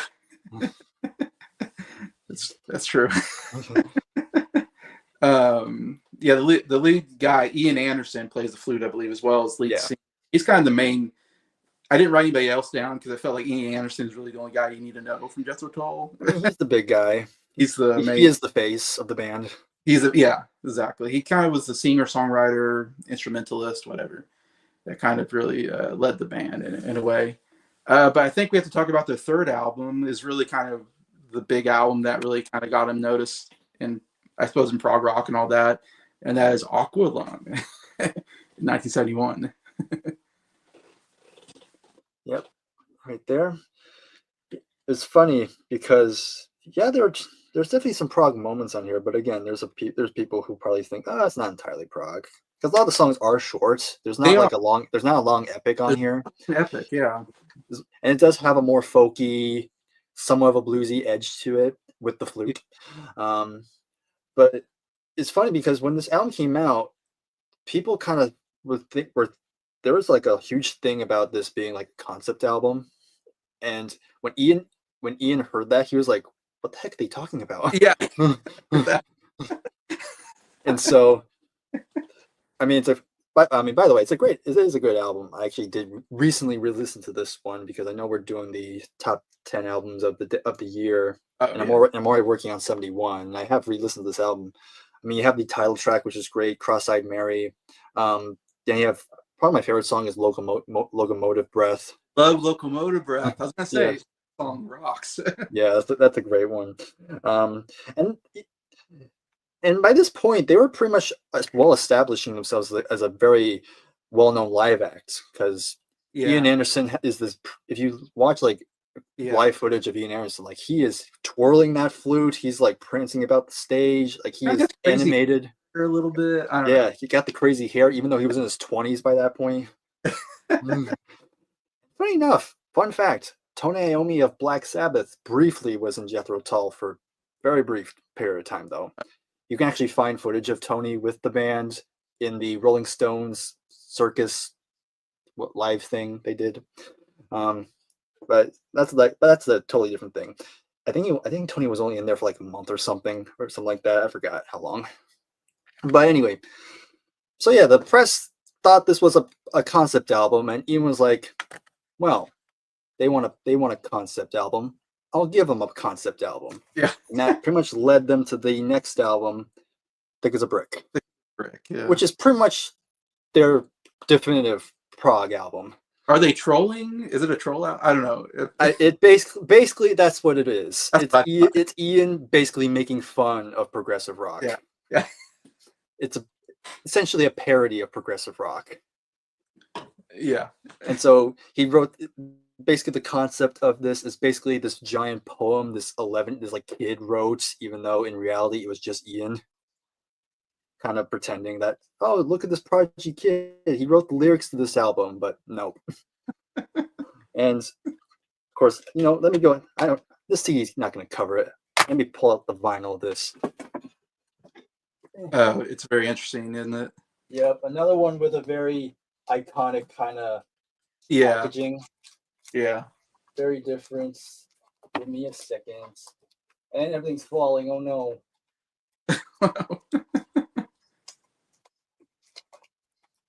Yeah, thick as a brick. From understand, it's a 43-minute song. Yes. And it was cut in half because, of course, you can't fit a 40 minutes song on one side. So here it is. Okay. Of course, you take it out. Of course, the most iconic thing about the packaging is that it's a full-fledged newspaper. That's crazy. How much goes each album? And I read that Ian wrote everything that's in here. Oh, the articles and stuff. Or what? All the articles were all written by him. All just a bunch of nonsense. There's one called Beef Shortage, Non-Rabbit Missing, Sandcastle Mint Calls It a Day. A lot of this weird stuff here. Then you can just flip through the pages, read through everything, and then on this page you have all the lyrics as one article right here. Easily. And there's even, and I don't know if I should show this, but they even have a crossword puzzle, or not crossword, like connect the dots, and you can see what. That's pretty elaborate. Yeah. And so yeah, but yeah, like I said, it's a parody. They just wrote this bogus story and just wanted to see what people thought of it, and to their shock, people actually took it seriously. People, yeah, like, this is pretty. I'm like, wait a minute. Like, this is actually amazing. And so yeah, they kind of decided, all right, well, that worked out better than we thought. And so they kind of decided to stay in that field for a little bit. They kind of did a similar thing with their next album, A Passion Play, kind of the same format, but here they really pushed the boundaries a lot more. It's honestly like, this gets weird, but this takes it to another level. Not bad album though, not bad. I would say they're another band, like Just What Tells, another band like I like a lot. I still wouldn't say like they're like a go-to band for me, but they definitely have some good moments. And then another one of their kind of well-known prog albums is their Minstrel in the Gallery from 1975. I kind of like that album. I was listening to it for our series that we're doing. Oh, nice. All right, cool. But this is another pretty strong album from them. And then probably at some point, Ian decided to kind of pull back on the lengthy proggy stuff, and so by the late 70s, he kind of decides to kind of take that, kind of go back to a more folky, more folk rock sort of approach. And so you have a period of albums where not as elaborate, but it's more focused on like I don't know if intimate's the right word, but it's definitely not as elaborate as some of the previous ones. Songs like Song in the Wood, very folky, very folk driven. Then we have Heavy Horses, and then we have Storm Watch, which might be my favorite one, honestly, now that I think of it. But then that's pretty much closing out the 70s. And then from that point on, I don't know what happens after that, because I haven't listened to anything too much in the 80s aside from these two. We have, what's this called again? Broadsword and the Beast and A, which this is where it gets weird, because Ian starts to incorporate new wave elements into the sound. And this one works pretty well. This one, not so much to me. It's kind of a weird blend. But that's pretty much all I got of Jethro Tull. Again, are they prog band? Debatable. Yeah. They've probably had moments. They've had some moments. Yeah, I guess they were mentioned when I looked up prog rock, they were mentioned as one of them. So I thought they would be worth a mention in the genre. I would say the album I listened to was Aqualung. I listened to Aqualung for this, and that's obviously the big album that you need to listen to, I think, when it comes to Jethro Tull. Also, Aqualung, that's their signature song. I don't know. That's the song I think about. You know, that da da da da da da. One of the Yep. great rock riffs. Yeah. It's a cool song overall. I love the lead singer, or Ian. Ian. I love his vocals. I think are really good on that song. Anyways, yeah, so that's definitely one. I was also going to mention an album called War Child. It has a hit song called "Bungle in the Jungle," which I like that song, which was a hit, which was a radio hit. I've heard that on the radio. A bungle in the jungle. Again, great stuff from him. But yeah, it says that they basically switched to folk rock in the late '70s into the '80s, whatever, as you kind of mentioned there. And I don't believe I didn't write it down, so I don't believe they were in the Rock and Roll Hall of Fame either. I don't think so. Because I didn't write it down. But they're still going. They're still going. Of course, still... Ian's the only original member, but I know they released an album last year, I think. Yeah, I saw that. I was like, what? Yeah, like last year or this year. I can't remember they came out with an album. Same with Yes, they're still going. Albeit, again, very different lineup. Did they come out with an album recently too? I think I know in the 2020s, sometime in the 2020s, they released an album. But of course, John Anderson's not in the band anymore, so it's the new singer's okay, but yeah, it's kind of light. Yeah, and Scott saying what you said. Yeah, they parodied it, but then ended up making it at the same time. So that's kind of funny. Ian Anderson also. Oh yeah, that's right. He did a sequel. A Far Cry from the Sun. Okay. Yeah, of course, that was a solo album, not really a Jethro Tull album. Ian Anderson solo. The Ronnie Pilgrim versus the Devil, a Passion Play is a master. Oh yeah, okay, that's apart from the Passion Play.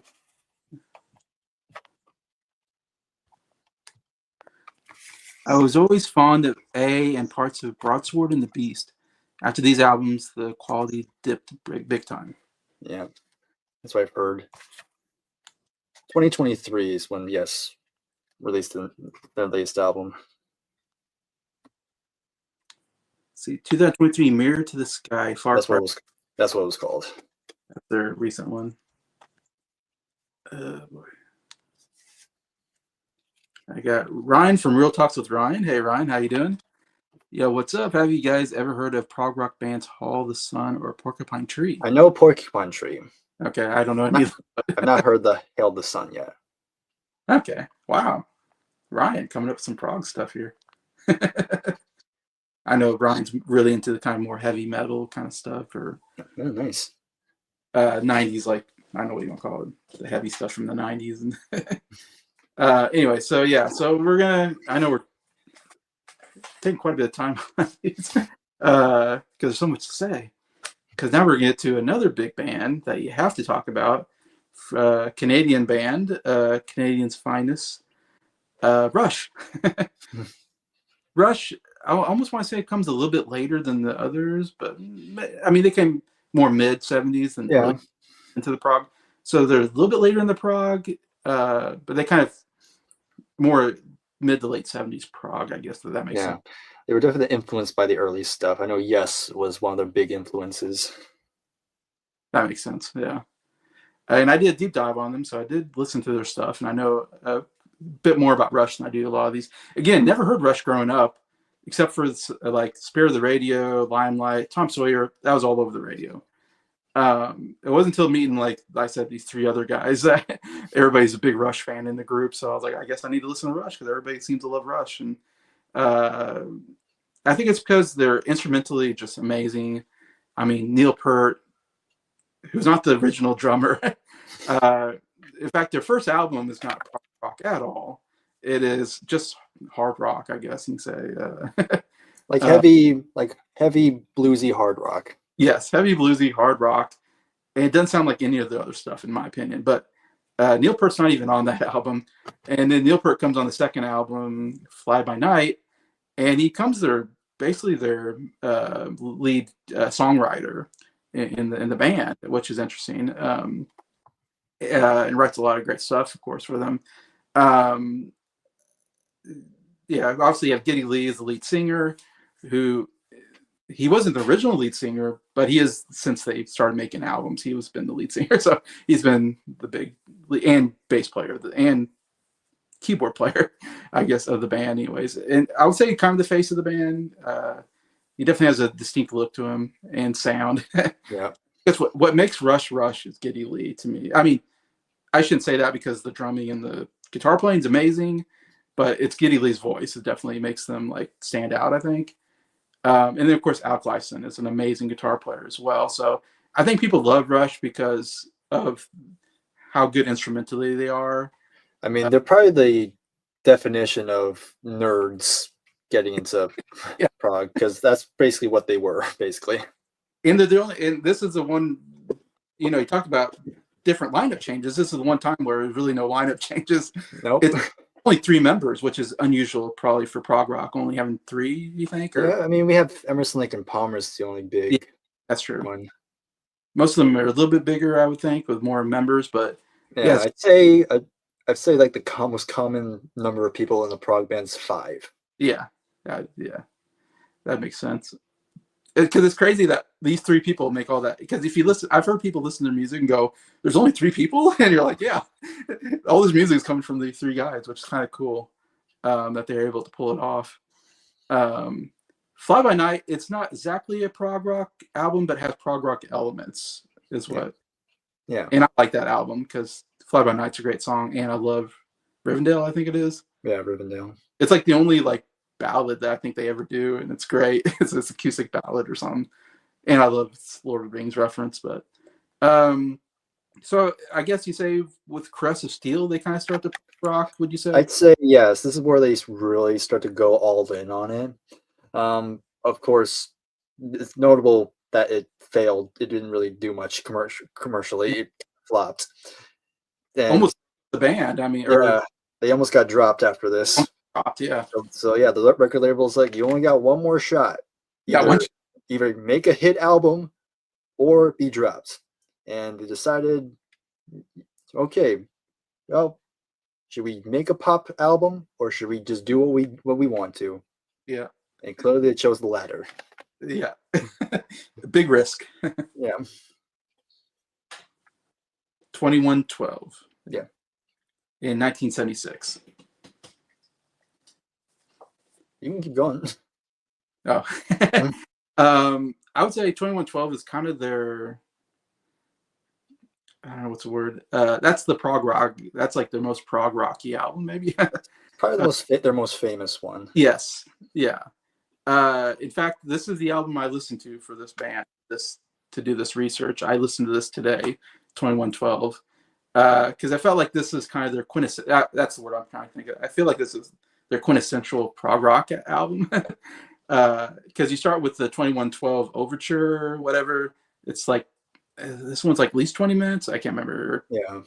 20 or it's funny because it always bugged me that it kind of bugged me that the song's not actually 21 and 12 seconds long. I think it'll make the song a little bit better if it actually was that length. Because you're almost there. You're only a minute off. that would have been something. That would have been a cool thing they were able to pull that off. Yeah, 2112.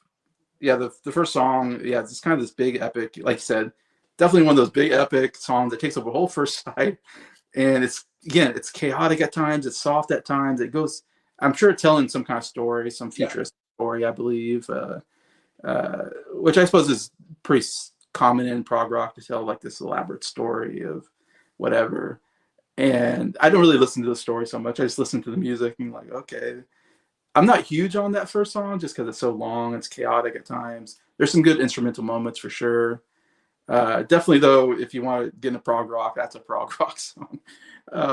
Geddy Lee, though, vocally is just, man, he's just really almost yelling, singing, just really hitting it hard on their vocals. Mm-hmm. But yeah, second side, I like actually better. I actually like kind of the songs on there, and I'm trying to remember now what they are. I think Tears was one I liked. Lessons. Lessons, yeah. Yeah, I think Lessons was my favorite, maybe. And even the last song was kind of more softer, if I remember right. So it was kind of something for nothing's kind of a more heavier track. Was it? Okay, maybe I'm thinking Yeah, something. that has a one another song I really love is they have a whole ode to the Twilight Zone. Yeah, that's right. They have I'm like, okay, yeah, so more sci-fi kind of. Mm-hmm. I like the second side. It's very there's good rock songs. There's some soft songs. Geddy Lee again, just killing on vocals on this whole album. So I'm kind of half like this album. I like the second half. Don't like the first half as much, but I know a lot of Rush fans love this album. This is one of their most popular albums, and that's why for me, I listened to this one to say this is probably the one to listen to. I think for their prog rock period, that makes if that Yeah, it's a good choice. you agree with that. Yeah, I mean, personally, I do prefer because they also released two more prog albums. You have Farewell to Kings from the follow up album, and then you have Yeah, Hemispheres afterward, which I actually prefer Hemispheres personally. But I mean, yeah, like you said, 2112 is basically the album that really put them on the map. yeah. And in terms of the prog stuff, it is kind of embodies that whole period. So they're gonna drop them if they didn't, and so it's crazy that they didn't. They went with 2112. It's crazy, but it did well enough. They kept them on, so it was a success to the Yeah. point that they didn't get dropped. I guess by the company or the radio, the No, whatever album it was label. kept them label. That's it. Sorry, I'm trying to think. Yeah, label. They didn't get cut or whatever, so they were able to continue on. Yeah, with the Farewell to Kings and Hemispheres, which again I'm not a huge fan from last time I remember hearing those albums, but I'm not a prog rock guy as much. And then it kind of ends after Hemispheres, I believe. It kind of goes more into just a commercially sounding rock. um, because it's their biggest two albums pretty much is Permanent Waves in 1980. So basically when they got to the 80s, so they kind of finished the 70s with the prog rock, and then Permanent Waves comes in and they have their big hit song Spirit of the Radio, which is my favorite Rush song. Love that song. It's such a cool, and it's a song that really kind of changes styles within the song. I mean, yeah, but it is obviously if you know Rush, you know the song. It's all over the radio. It's an awesome song. And I don't know if that put him more on the map than any of the other stuff before, as far as like general audience. I would imagine it was a big selling album for them. And then their best album, probably, or best selling album, or probably considered the best album, is Moving Pictures in 1981.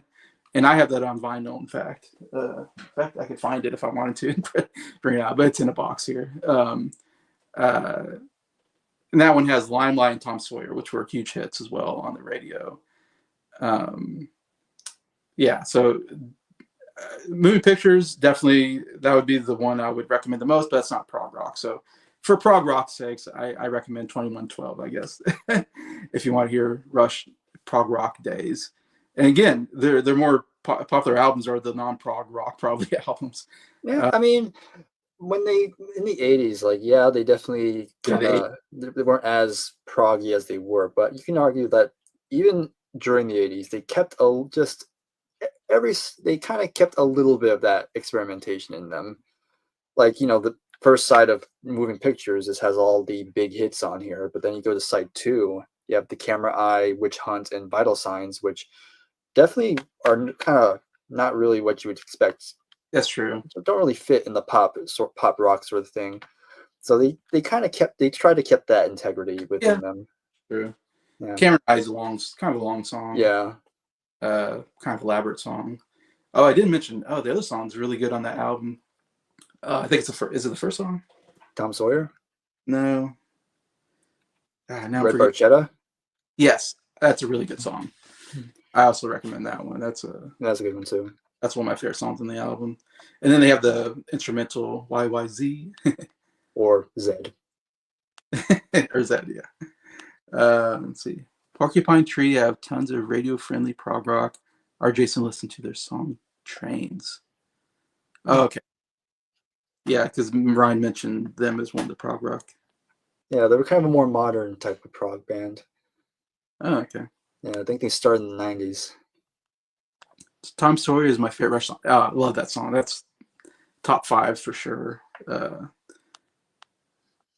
Tom Sawyer, a mean, whatever. Whatever. uh, what do you listen to your CDs on? When I was little, my parents had two giant speakers and a 3 CD changer with a cassette player. I don't know nowadays if those are easily accessible. I mean, I do have that in my house. It's in the That's, living room though. But the sad part is my brother kind of hangs in there the most, so I can't really use it as often. So nowadays I have my CDs, but I just import them into my computer and I link it to my iTunes account, and so I just kind of listen to it through that. And what's good about iTunes is that I can link my collection and put it on my phone, so I can listen to my collection on the go. So that's kind of how I've been doing it these days. I used to have like a mini CD player, but it broke. yeah, that was just a regular CD player thing. Pro Scan, I guess it's called. It's nothing elaborate, just just something to play CDs on. Because I've seen some people have like a vinyl thing that also plays CDs. I think it plays vinyl and CDs, which is Mm. kind of cool. But uh, yeah, but I don't have huge speakers or anything. I don't have like a big elaborate setup like some people. I just have just a cheap like vinyl or record player and CD player that I'll listen to stuff that I get, because I listen mostly to Spotify if I listen to music. But um, yeah, so to finish out Rush, and there's other albums I didn't really do much research because I was mostly talking about the prog rock days. Obviously, Signals I think has Subdivisions on it, maybe Yeah. the huge hit. Anyways, and I didn't write anything else down, but they kind of eventually in the '80s to me fell off, um, and weren't as popular. But definitely his late '70s into the '80s is probably the most popular period. But like I said, '70s obviously has this big prog rock era. um, I think even Pharaoh the Kings has a hit song on it. Uh, Let me see. It might have been. It might have been Madrigal. That might have been it. That's like the only one I can see as a hit because it's only 2.5 minutes. okay, maybe it's not that. Maybe I don't know. Is there a Closer to the Heart or something like that? Oh yeah, Close to the Heart. That's right. Yeah, it's on here. Oh, okay, that's a good song. Um, anyway, so they were inducted in the Hall of Fame in 2013, by the way. So Yeah, with Alex Lifeson giving the greatest induction speech ever given. that's crazy. And Neil Peart did die in 2020 at the age of 67. So that's kind of the end of Rush. Yeah, I'd say probably no more comebacks. probably the saddest moment in prog history. One of the greatest drummers of all time. Mm-hmm. All right, I that's all I got for Rush. I don't know if you have anything else to say, but No, I think that sums it up pretty well. okay. All right, then we're gonna end with Genesis. And this is another interesting band because another band I did a deep dive on. It started out well. The very first album's not prog rock. It's a I don't know what to call it. Kind of psychedelic pop. Yeah. Did not do good. Genesis or Revelation, uh, just a bad idea by the manager, I think, and they fired him, I think, afterwards, and had to kind of regroup after the debacle that was, which is a whole interesting story about how like they put it in like the religious section. It's not a religious album. It's like Yeah. I mean, nobody. there's slight references, but It's not that's really. like not really. Yeah, it's called Genesis Revelation, but it's not a religious album, so that kind of hurt the sales, whatever. But yeah, so the band formed basically in the late '60s.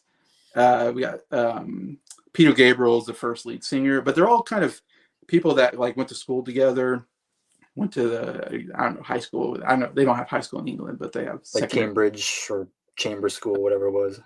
But you start with Peter Gabriel, Tony Banks, Mike Rutherford, Steve Hackett, or some of the members.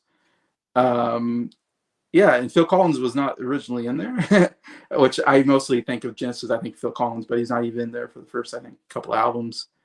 Um, and yeah, so then after the first album, they kind of had to regroup, and then they really went to this prog rock with Trespass, 1970. So kind of started them on their prog rock uh,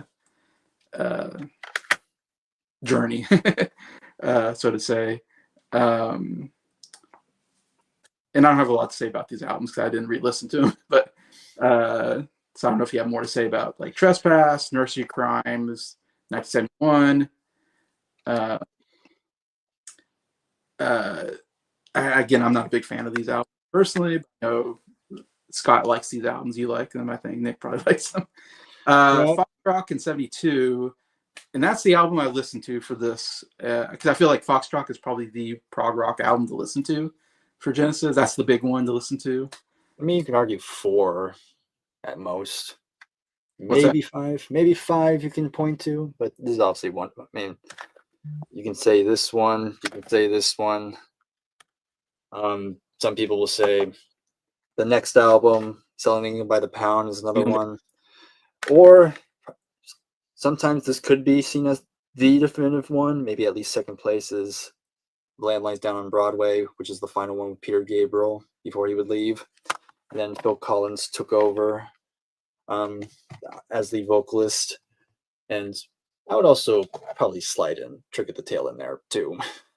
Yeah, I think it's kind of still continued the prog rock kind of thing with Phil Collins.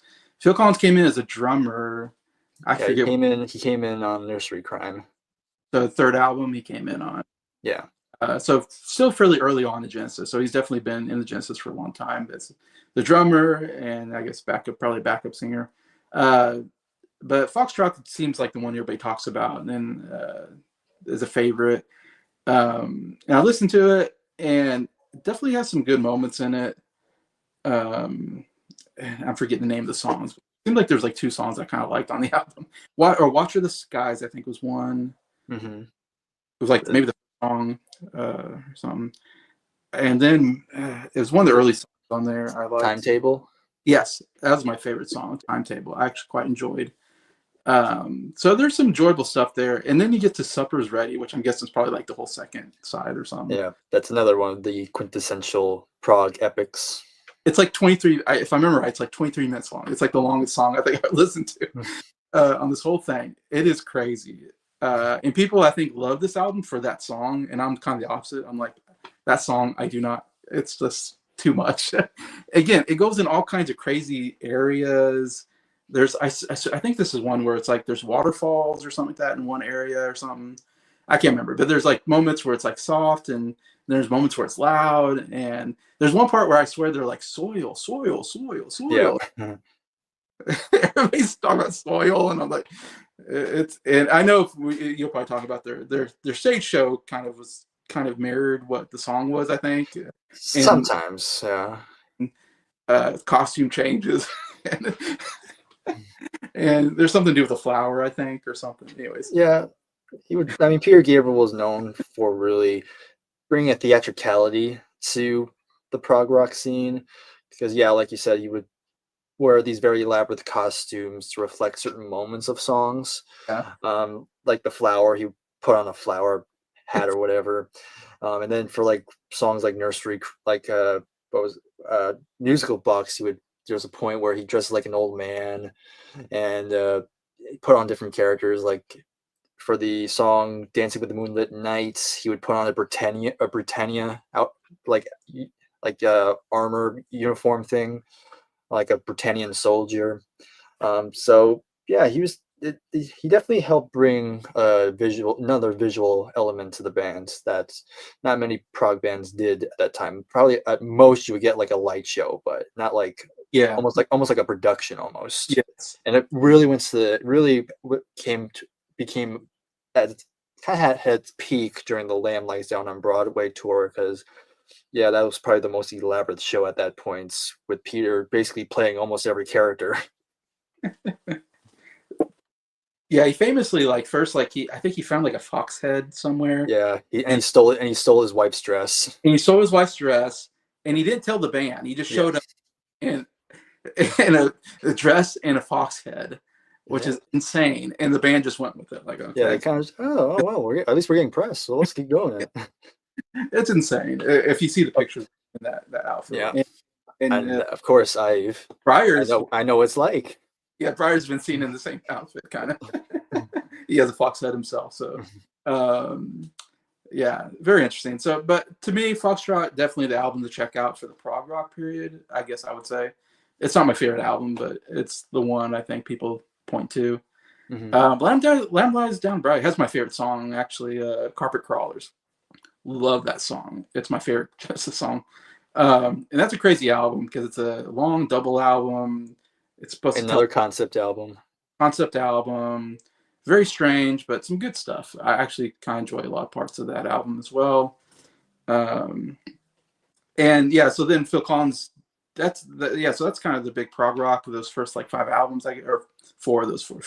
I guess not the first one, but yeah, Peter Gabriel leaves, Phil Collins takes over, and he kind of continues on. But then and then there were three in 1978. They kind of go away from prog rock basically and go into Yeah, more this is kind of pop. like a transitional album. Yeah. They still have some prog moments, but you can tell they're starting to shift a bit more, especially with the last song, which Uh, is "Follow You, Follow yeah, Me." that's kind of their first like big pop hit, basically. Because well, I'd say they don't have any hit songs on these other albums, as far as I know. Even Carpet Crawler's not like a big radio hit. It's a great song, but yeah. And so again, I mean, they sold well enough; they kept going, but then they really started selling really well. I would say after Phil Collins took over, and they went into some more pop. Definitely sound way different in this later Phil Collins period than the early Yeah, P periods. It's like two different bands. yeah. I mean, you can argue that whether you're, I mean, of course, there's people who are going to battle like prog or pop Genesis, but whether people like the pop stuff or whether they like it or they don't, you you can definitely argue that of all the prog bands, I think Genesis adapted well to the 80s the best out of all the prog bands. Because, some of the prog bands would have like would who do try to change the sound for the 80s. They would like maybe have like a couple hits here, maybe one big hit, and then they would kind of fall off after that. With Genesis, they had multiple hits in the 80s.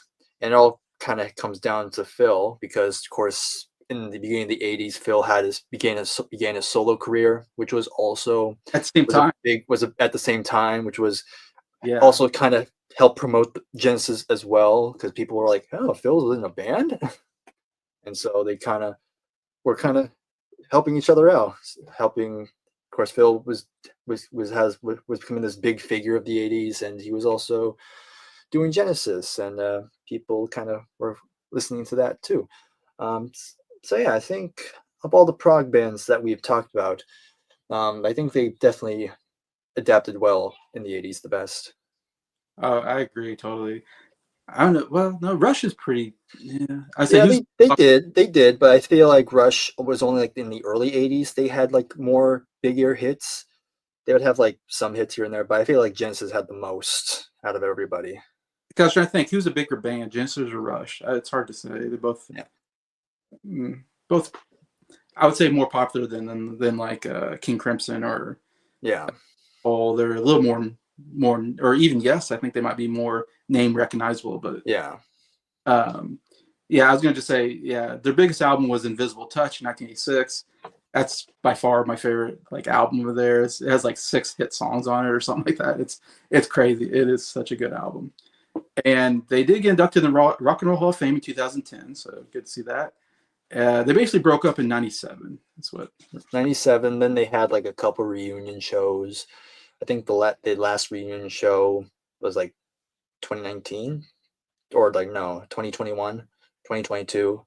That of course by that point Phil was going through health issues, so he was in a chair. So Yeah, he's really going through health issues right now, so yeah, it's making it more difficult for him because he's not like super old. He's old, but yeah.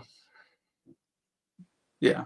He's in his 70s, so Yeah, and when you consider like Paul McCartney's still doing concerts at 80 or whatever. mhm. All right, so we're gonna transition and talk about glam rock. I know we talked a lot, so I don't know if you want to still do glam rock or No, let's do it. okay, because I want to touch on glam rock as well. Um, uh, sorry if I missed anybody here. Let's see. I think Zeb said something. Caress of Steel by Rush was uber overblown. Prog, which failed hard. Yeah, Yep. I kind of like that album. Seems most fans place it very near the bottom. Yeah. I mean, I like it too. I think people like it in our group. I'm not big on it, but all right. So glam rock. Glam rock is again. I don't know if it's really a technical term. It's when I did research though for rock and roll, this term kept coming up. So that's why I thought touching on it, because there's definitely, and again, it's definitely kind of like prog rock or something like that, where it's definitely in the early 70s period and they kind of went out of style. So it seems like it's somewhat of a short period Hmm. genre, but There then was a short period of time, but also very kind of regional because this was mostly popular in the UK. that's It very, wasn't really that big in the US, yeah, aside from maybe a couple people and bands. yeah, yeah, you're right. It's definitely more UK related, but there are definitely still some very influential people in this area that I thought we should talk about in this genre, glam rock, or known as glitter rock, and stuff like that. But what I wrote down for this, basically, this is it's not only musical, but mostly visual style is definitely why we kind of call it glam rock, because it's very flamboyant clothing, makeup. We're starting to see more makeup, hair colors, stuff like that, hairstyles. We see platform shoes. We're seeing glitter being used. Definitely very fashion. There's definitely a big fashion thing going on here in UK in the 70s. That kind of, that's what we're seeing here. Song style, from what I wrote down, is ranges from pop, 1950s rock, cabaret, fantasy, sci-fi, and art rock. That's a lot to Yep. throw, but that's what kind of the definition, I guess, of glam rock. So it's glam rock again. It's like rock, but just more theatrical, I would say. I don't know. Yeah, theatrical, more emphasis on this the visual aspects, especially in the live setting. Yes. Yeah, I don't know if this is because live. I don't know why exactly. I've been thinking about like why glam rock came around. What made glam rock a thing? And again, this is before. Well, I mean, I don't know if there's no. I mean, 60s. They're still doing a lot of stuff on TV, so I don't know if there's a boom in TV or what. I was thinking a lot about like it's almost like they're going in the opposite direction of like what their 60s was, which like with the Beatles, which was we all dress in the same suit, we all clean cut, we all bow, there's like this in the 60s, there's like this push, of course, to be more family friendly and have a clean look, and they like that. And then we get to the glam rock, almost feels like this is a rebellion towards this is just me just riffing. Almost feels like a rebellion towards the 60s style, where it's like we're gonna be crazy and we're gonna make up and crazy hairstyles. We're not gonna be clean cut. We're gonna wear these like really skin tight outfits. It's a little more sexual on stage, I think, in the movements and stuff like that. And that might reflect just the drug culture and the hippie culture of the time period. And just I don't know. It felt like we're so conservative in the 60s that at this point it was like we're gonna go crazy. That's my thoughts. I don't know if that makes Hmm. sense. Um, yeah, I definitely see that. I think another element to it was the fact, again, like you kind of brought up, again, the costuming, the flamboyant look was definitely not really seen that much prior. Again, like you said, it was usually, like you said, kind of conservative. But by the 70s, people will kind of want to break away from it. And there were some people who kind of felt like they wanted to express themselves in different ways. And one of the things I looked up is that lyrically, a lot of glam rock artists usually talk about probably one of the number one topics is alienation, like feeling like Yeah, not being seen. yeah, And so the whole glam could be seen as just like trying to express themselves, trying to show like try to make up some kind of visual statement. So something like that. So that's something I kind of took it as well. Just a lot of these musicians just want to kind of break the mold from the tradition and just try to do something different and be outrageous and just let loose and just not be so uptight about certain yeah, things. yeah. Much looser. I would agree with Hmm. that. Uh, yeah, like I said, it started in the UK, basically. Yeah, the person that from my research, the person that really started it though was a guy named Mark Bolan, who was the lead singer of a band called T Rex, uh, originally called Theodorus Rex, and then they changed it to T Rex, I guess. Um, but this was kind of really surprised me in the research because I never heard of T Rex, never heard of Mark Bolan, and yet in my research, it kind of really pointed to him being kind of the pioneer of glam rock. Interesting enough, which I didn't know anything about him or the band, and so if you don't know, Mark Bolan's the lead singer, kind of the main guy, kind of the face of that band. And they didn't start out glam rock necessarily, but um, from what I've read, that it really starts in 1971. He appeared on a BBC show called Top of the Pops, which we talked about, March of 1971, and he was wearing glitter. He's wearing satins. I watched some footage of him. He was wearing like a big top hat. He had like suspenders. He's wearing like this pattern uh, pants. It's not overly like elaborate, but it's more elaborate maybe than what they're used to. And he was singing some song, and that was kind of the period where they were like, okay, this is something new, and which we call glam rock now. So that was interesting. I didn't know about Mark Bolan and all this, and he kind of started the whole image in a way. But you put up an album. The big album is Electric Warrior. That from I never heard of this, but that seems to be the kind of one of the first glam rock albums that kind of pioneered the genre. That the first one to really kind of look to, I think, to get into glam rock. Anyways, Yeah, it's the only one I have. okay, I was say, do you know anything about T Rex? Because I know nothing about I mean, except like you said, I mean, he was a pretty notable figure in that time. Definitely did a lot of the things that most glam rock took from. And he had this rebellious nature to him, which was also what drew people to him. Hence why people wanted to kind of follow in his footsteps a little bit. And yeah, he was just this kind of this prominent figure. I mean, of course, this album it did have a big hit. yeah, Yeah, Bang a Gong. bang a gong, Yeah, bum, bum, like bum. Yeah, yeah, and yeah, just the rest of the album is a pretty strong album. Of course, Mark Bolan also has a very distinct voice, which is something you kind of hear from a lot of these glam singers. Like they have a very not quite something. It's something not like traditional about it. It's kind of there's something unique about it. It's not really polished or anything. It's mostly about the expression of it, or just the how well it just fits in the moment. Um, that's just another observation. But I mean, yeah, like I said, it's my only album I have from them. But there's definitely a band I've been meaning to check out more of, because of kind of influential they were. I know Mark Bolan also died young, so there's also that little mystique as well. yeah, Um, yeah, I think he also had some drug issues. yeah, Um, but yeah, I mean, from what I've heard, I dig them. I think they're a pretty good rock band. yeah. Going off of that, yeah, they were popular in the UK between 70 and 73. And they had 11 top 10 singles, including 4 number 1s, which was Hot Love, which that was the song they sang on the Top of the Pops that kind of got them noticed was Hot Love. Get It On, I think that's the song. Get It On, Bang a Gong, Mhm. whatever.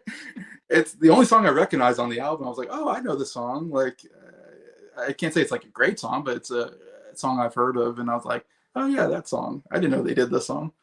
Telegram Sam and Metal Guru were the other number 1. So I didn't do much research on this band as much. I just kind of did a little bit and listened to a little bit of their stuff.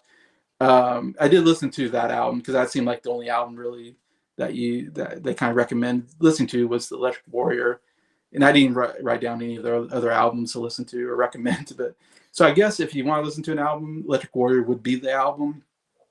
To me, it was kind of boring. I don't know. It seemed very simple instrumentally and all that.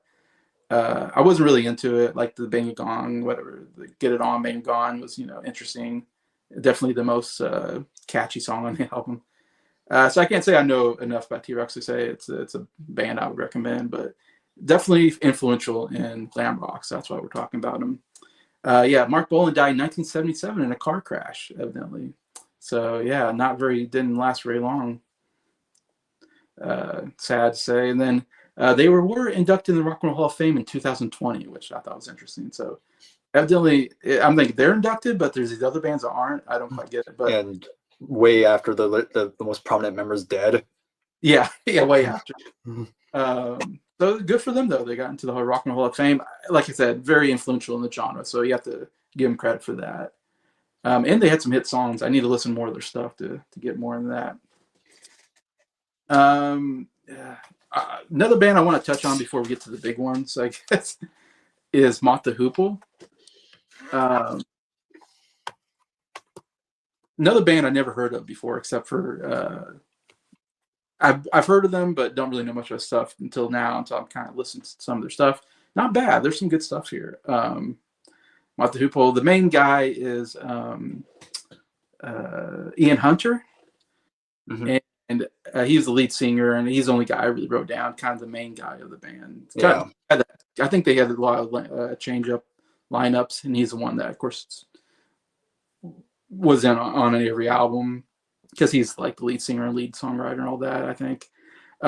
It's funny enough. The thing I know about Ian Hunter is that we listened to Defiance, I think, part one, Yeah. I think, which was an album that Adam put on our album exchange. First time I ever heard of Ian Hunter, and I actually kind of enjoyed the album, which came out like a year or so ago, or 2 years ago. And then he came out with part two as well, which I haven't heard yet. But so he's still making music, Ian Hunter. But yeah, Mott the Hoople. And really, so their early albums weren't very successful. They didn't do very well. And a member that we're going to talk about here, or someone we're going to talk about after this, but I have to mention here, is they really became a thing because of David Bowie. And I'll say this, David Bowie to me is like, he is glam rock. He's the most influential singer or artist of the glam rock period. That every other artist is connected to him some way, I think. The other ones that we'll talk about, but basically they were going to break up, but then David Bowie told them not to. So David Bowie liked what he heard from them and thought they should continue, and yeah, told them they should continue on. He then wrote a song for them called "All the Young Dudes," became a big hit song for them. And then there's the album "All the Young Dudes." He produced the album as well. So, I mean, thanks a lot to David Bowie for really invigorating them. Really, give him a shot in the arm there, because that's kind of their big album from what I sense. All the Young Dudes, and I did listen to this album, and I like it. I actually quite like this album, better than some of the other albums I've heard for this list. All the Young Dudes, that song's really good, very catchy. I didn't write down any other ones, but there's like 3 or 4 songs I thought were actually pretty catchy on the album. So they have some good catchy numbers. I think Ian Hunter's a good singer overall. Some good guitar playing on here as well. Yeah, I really dug this album from a band I really didn't know anything about. I don't know what do you think? Yeah, I mean, I don't have too much, but this is the only other Mott the Hoople album I have, and that's the following. That's the kind of follow-up album to the All the Young Dudes. It's just called Mott. Yeah, and Yeah. then there's an album called Hoople. Yes, there you go. And honestly, I do prefer this one over All the Young Dudes personally. That's just me, but I really enjoy this one. I mean, there's some good songs like All the Way from Memphis. They have a song called Ballad of Mott the Hoople. So there's that. Driving Sister, I thought was a good rock song. Yeah, they're a pretty good rock band, and I know they were pretty big in the UK once they had the big hits, and I know they toured a lot. And they also went for one tour. One of their opening bands was a band we're gonna get to, a little band called Queen, while they were touring Sheer Heart Attack. wow. And I think the band has said that Mott the Hoople was one of their big like idols for them, especially while they were touring. So they took notes from Mott the Hoople. And of course, Ian Hunter would later appear at the Freddie Mercury tribute concert. He would come out and sing All the Young Dudes. Oh, okay. And so that was kind of a nice little thing there. But yeah, again, they're another band I definitely want to check out more because, Me like you too. said, I do think Ian Hunter has a pretty cool voice, Yes. and just has that mystique about him that's kind of cool because he also wears a lot of shades. No matter what, he's always wearing shades. Um, but yeah, just like the music itself, I really dig. So yeah. Yeah, I really think All the Young Dudes was a good album, so I highly recommend that one uh, to anybody that wants to get into Mott the Hoople or glam rock. That's the album list too that I've heard so far from them. Definitely need to listen to more. Definitely a weird name. Don't really know much about Mott the Hoople. It's just not a band that comes up very often, and again, because I don't know if any of these songs were on the radio. Even All the Young Dudes, I don't know if it was on or not, but uh, Yeah, I think again, I think it was mostly they were most popular in the UK. yeah, there's more. Yeah, you're right. I think they probably didn't make it in the U.S. as much as the UK, but they weren't around for that long because Ian Hunter had left the band in '74, so they didn't make that many albums. I'm guessing because really all the young dudes, he said Mott and Hoople, and then they broke up after that one. So, but the band did continue after Ian Hunter, but they didn't find much success after Ian Hunter, so they didn't really go anywhere. It sounds like, and then they broke up in 1980 for good. Hmm. And it looks like they didn't make into the Hall of Fame so far, so I don't see them on the list. So Yeah, but Ian Hunter's, as we know, Ian's still doing his solo career, and that's what I've yeah, heard. He's doing okay. He's doing pretty good for him. he can't sing, but the music is really good, and he has a lot of good guests, musical guests. Mhm. He like an all-star band around him.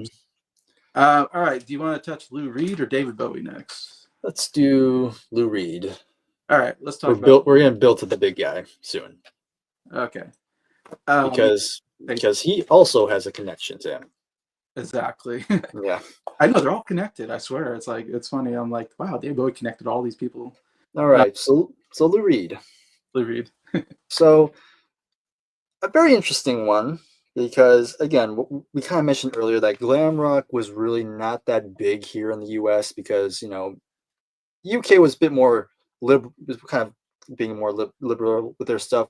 We Americans we conservative Americans were still not ready for this stuff. Yeah. Um, but there were some bands and artists that kind of wanted to take what the UK was doing and bring it here, and Lou Reed was kind of one of them. Of course, he got a start. By that point, he was already a pretty prominent figure in the music scene because he was originally from the Velvet Underground, which of course they had their thing in the 60s, but of course by the late 60s and into the 70s Lou Reed left the band because he wanted to do something on his own, and he released his first album, and his first album was a big flop, didn't do anything, not got didn't get good reviews, and so there was kind of this uncertainty for him, but one guy had to come Yeah. and give him another boost. And that, Yeah. of course, is David Bowie yet again. Yeah. And he decided to help Lou Reed out. He would produce his next album. And that's this album right here, Transformer. And this did big numbers. Had a couple big hit singles. He had the song Walk on the Wild Side, which was, even Lou Reed himself was like, really? That was the hit? Especially because of the lyric content within it, about there's stuff with you know cross dressing and Yeah. drug use, and so it definitely was a kind of a surprise that one became a hit. But Yeah. whether The do. It's so yeah, catchy. yeah, but yeah, this was kind of like where Lou Reed was starting to come back, and I love this album. By the way, to me, this is this would be the one I would definitively say this is his best album. Yeah. Because it's probably the good like intro where it's not too, because Lou Reed can get weird, but here is you have David Bowie kind of reeling him back a little bit, so a lot of the songs kind of are a bit more not kind of crazy or strange. The whole album kind of has a more conventional sort of sound, and there's some good and produced really well too. Um, I and want then to throw out a song. Tell me if this is one of the big ones. Satellite for Love. that's a song people really also seem to point to. I know David Bowie does backing vocals on the track.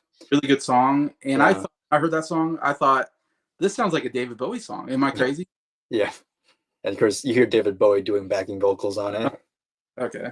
Yeah. Another song I also got to point. This is another one of his big songs, which is "Perfect Day," which is basically a ballad from him. And then I Yeah. just think that's one of my favorite songs. That's actually my favorite song on the album personally. Okay. Just because of personal stuff.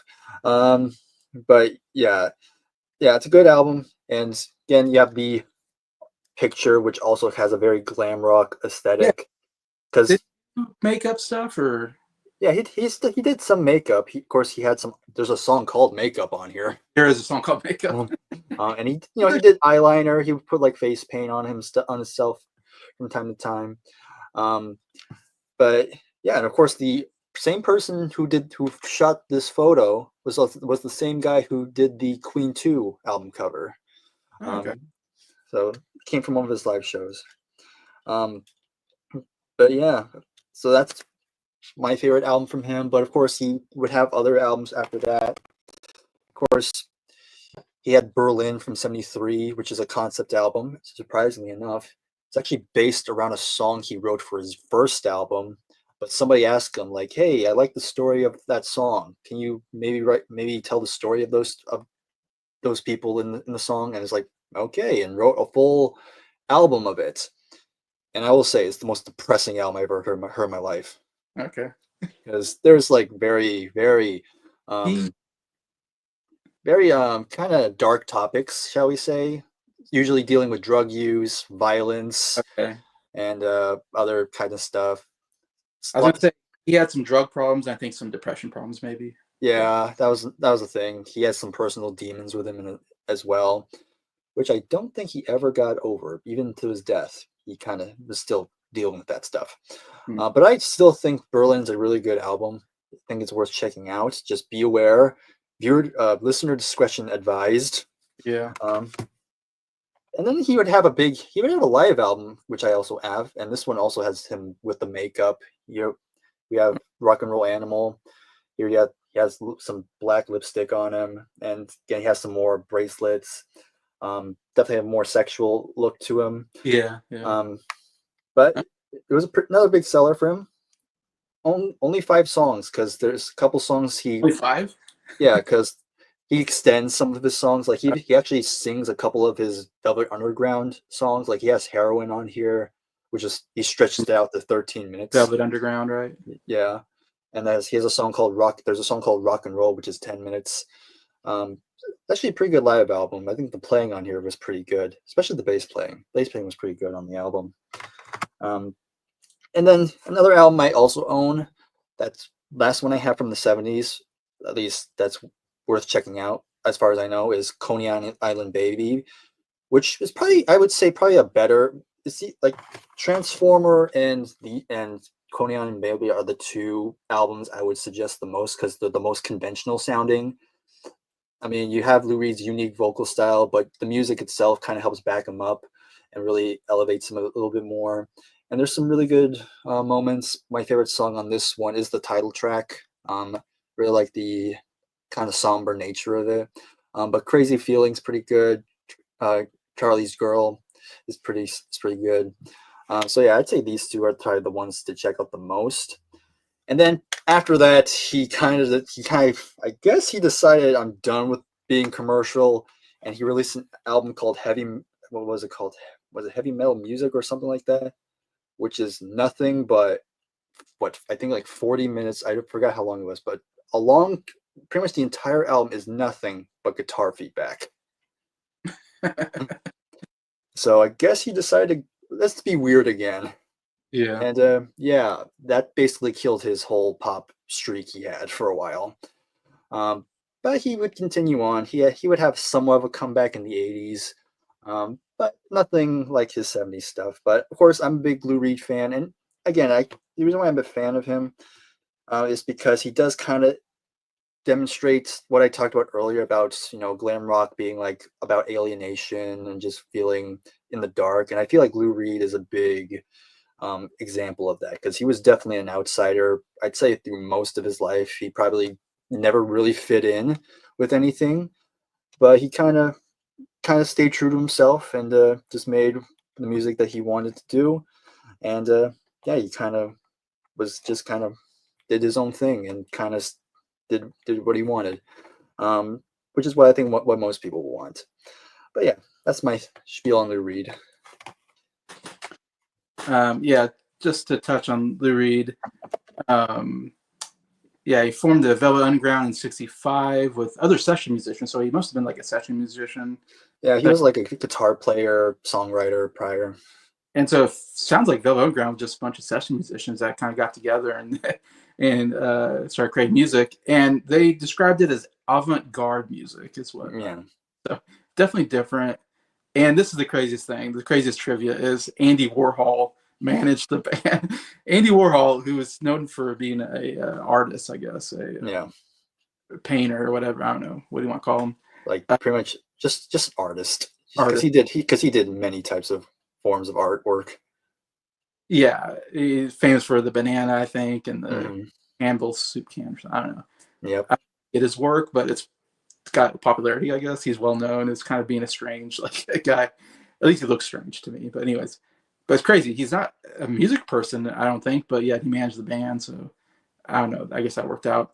But their debut album, '67, is the big album for them. Nico and Velvet Yeah. Ground. Yeah, Velvet Ground and Nico. And I don't think it was a big album at the time it came out, but No. now we look back at it as being like this great album. People do, anyways. It's Yeah, on like an influential one. influential. Yeah, very influential is what people say. And so it's on a lot of lists, though it doesn't have like a big hit song on it or anything. But he basically quits the band in 1970 and starts a solo career. I think you talked about that. Yep. Yeah, Transformer was the album I listened to for this. And I listened to it before because you put it on our '70s Essential Album list. And so I heard this album before. I re-listened to it again. And it's Lou Reed. I don't know, does all of his albums have this? He kind of sings. He doesn't really hit big notes or anything. He just kind of keeps. No. He sings. He kind of sings to the melody, but like you said, he's clearly not a singer, shall we say? Yeah, But of course, he just kind of sings to the melody as best he can. It's funny. There are sometimes he purposely sings off key because he thought it sounded funny. Um, but I get what you're saying. Like, yeah, he's not like the greatest singer ever, but that's kind of like that was kind of his appeal. Like, he was kind of like the every guy that, yeah, he didn't have a great voice, but he made it work for himself. I'm guessing that's just his style that he did. Yeah. I've listened to his other stuff, and I've listened to Velvet Underground. It's the same style, just kind of almost talking, I guess. I don't know how to say it. It's just, it's different. That's definitely his biggest album too, from what it's the album everybody talks about is Transformers. Mm-hmm. So to me, definitely that would be the album I would recommend from Lou Reed is Transformers, like the big one for him. And a lot of that is because of Walk on the Wild Side is kind of probably his most famous song, I would say. Most recognizable song. Though I don't know if it was a huge hit or anything, but it definitely is one. If you heard it, you're like, oh yeah. What I like about the song is that it has this like the dun dun dun. Yeah, the bass line is pretty notable. Oh, I love it. That's what makes the song is that whole bass thing that goes on, and then there's actually two bass players being used in that song. Okay. You have an upright bass, and you have the electric bass doing the slide thing. The electric one's doing the slide, while the slide. Upright is doing like keeping the beat. Yeah. I like because the drumming is just like a snare drum. It's kind of cool. Not a lot going on, but it kind of works for the song. And then just the do do do do do do do. I like that. And then just Walk on the Wild Side. I said, hey babe, take a walk on. Yeah, it's a good song. It's catchy kind of. Satellite for Love, I think, is a good song. I actually quite like that song. I'm not huge on the album, but it's not bad. There's some good stuff there, I think. It's kind of a mellow feel to it, I would say. Well, yeah, there's some rock moments. There are times he does rock out a bit more, and there's sometimes he goes in full like vaudeville sometimes, or cabaret. There is one song I thought it was like, this was weird. I think you know what I'm talking about. It's towards the end, I think, of the album. There's kind of a different style song, I think, if I remember right. Yeah, I have a couple ideas. But yeah. but yeah, anyways, yeah, it's different. It's not one I'm used to kind of style, but um, there's some good stuff there. I enjoy. I'm not like huge on it. I might need to listen to it more or something, uh, but yeah, it's considered one of the influential glam rocks. I don't think because when I first saw Lou Reed, I didn't think of him as like this big glam rock guy, but they mentioned him when talking about glam rock. Is he's this album especially is big in the glam rock genre, so he has to be mentioned here, of course, for that. Because I don't think Lou Reed's a guy that people know much about. He's not really a big name uh, that I know of. Yeah, he kind of has more of a cult following. Yeah, more of a cult following, I would say.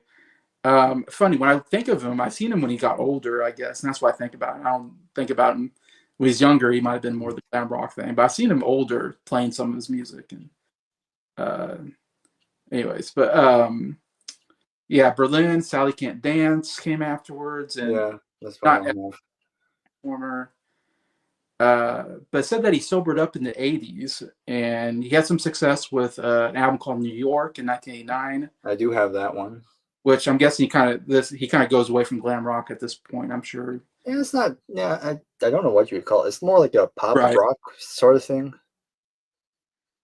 And then he had an album called Magic and Lost in 92 that reached number 6 in the UK, so did well in the UK. I haven't heard of these albums so far, but I haven't anyways. heard that one either. Um, he's inducted in the Hall of Fame twice. Pretty cool. Like, Yeah. that's hard to do, but he did it because he was in the Velvet Underground and his solo work. So, so he inducted in 96 and 2015. So, double nominee. Pretty cool. And he died in 2013 of a liver disease, which makes me wonder if that's because of all the hard drinking maybe he did. I don't know. Maybe. Yeah. I mean, he lived old enough, though. Yeah, he did. So that's Lou Reed. So want to get into David Jones here? We're talking about the Monkees? Or? I didn't think we were talking about them. I didn't get that memo. Big glam rock band, the Monkees. Anyway, people might David Bowie, but he was named. Oh yeah, David Bowie. Okay, now I got you. Okay, had to change his name because of the Monkees. Yes, David Jones. David Bowie. Yeah, David Jones. Of course, like we said, had to change his name, but he was in a couple of bands prior. But eventually, he wanted to go solo. And of course, by this point, I know me, Scott, and Nick have a little series about David Bowie. Yeah. We've talked about a little bit of the catalog. We talked about this one, his debut, which sounds nothing like glam rock at all. Which is not glam rock, I was going to say. Not one bit. Yeah, I don't want to talk about it right now, but yeah, that debut was a kind of a fluke. And even David kind of disowns it. Yeah. But he does consider this next one a much better start, and that is also called David Bowie, but it's sometimes called Space Oddity, and this is a different cover. But it had the big hit single, which was the title track, Space Oddity, which getting a little closer to the glam, but still not quite. It's more like it's more like psychedelic folk rock sort of track. So it's getting closer, but not quite there yet. The rest of the album is kind of folky, bluesy at spots, a little bit more psychedelic too. So still not there, but we're getting even closer with the third album, The Man Who Sold the World. And of course, the album cover shows him really starting to take on that more glam persona, where he decided to clad a dress for the cover. Yeah. Yep. At least in the UK. I think no, this is the US, or I forgot which one's US or UK, but I know this is the Alder cover. Oh yeah. That's still prefer this one. Yeah. Better. But yeah, of course, technically still not glam rock yet, because it's actually more hard rock than honestly more almost like Black Sabbath level heaviness at times, because it's actually the first album where we have Mick Ronson on guitar, who would become a pretty big figure in David Bowie's like 70s career. And yeah, but still a good album. Definitely, I think it's one of the more underrated albums of his career. Um, Definitely worth checking out. Has the title track, which is pretty notable. Of course, Nirvana would cover it in the '90s for their unplugged set. Um, but then we get to me, my favorite period of him, and of course we have the fourth album, Hunky Dory, Hunky Dory, and yes. again he had that long hair, he's growing out his hair a bit more. There he is on the back. Now he's starting to go for a more kind of singer-songwriter, kind of poppy type of thing. Of course, you have big songs like Changes, Oh, the Pretty Thing's a good song. Then you have my favorite song is Life on Mars. Um, Absolutely love that song. Then you have Quicksand's also a good one, song for Bob Dylan. Then you have the song called Queen Bitch, which is a good like rock song. Kind of more, definitely has that more glam rock sound that he would eventually land into. But yeah, this I think still it might be my favorite Bowie album for me. Okay.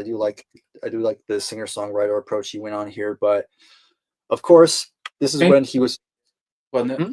Yeah, Changes. Changes. Yeah, Yeah.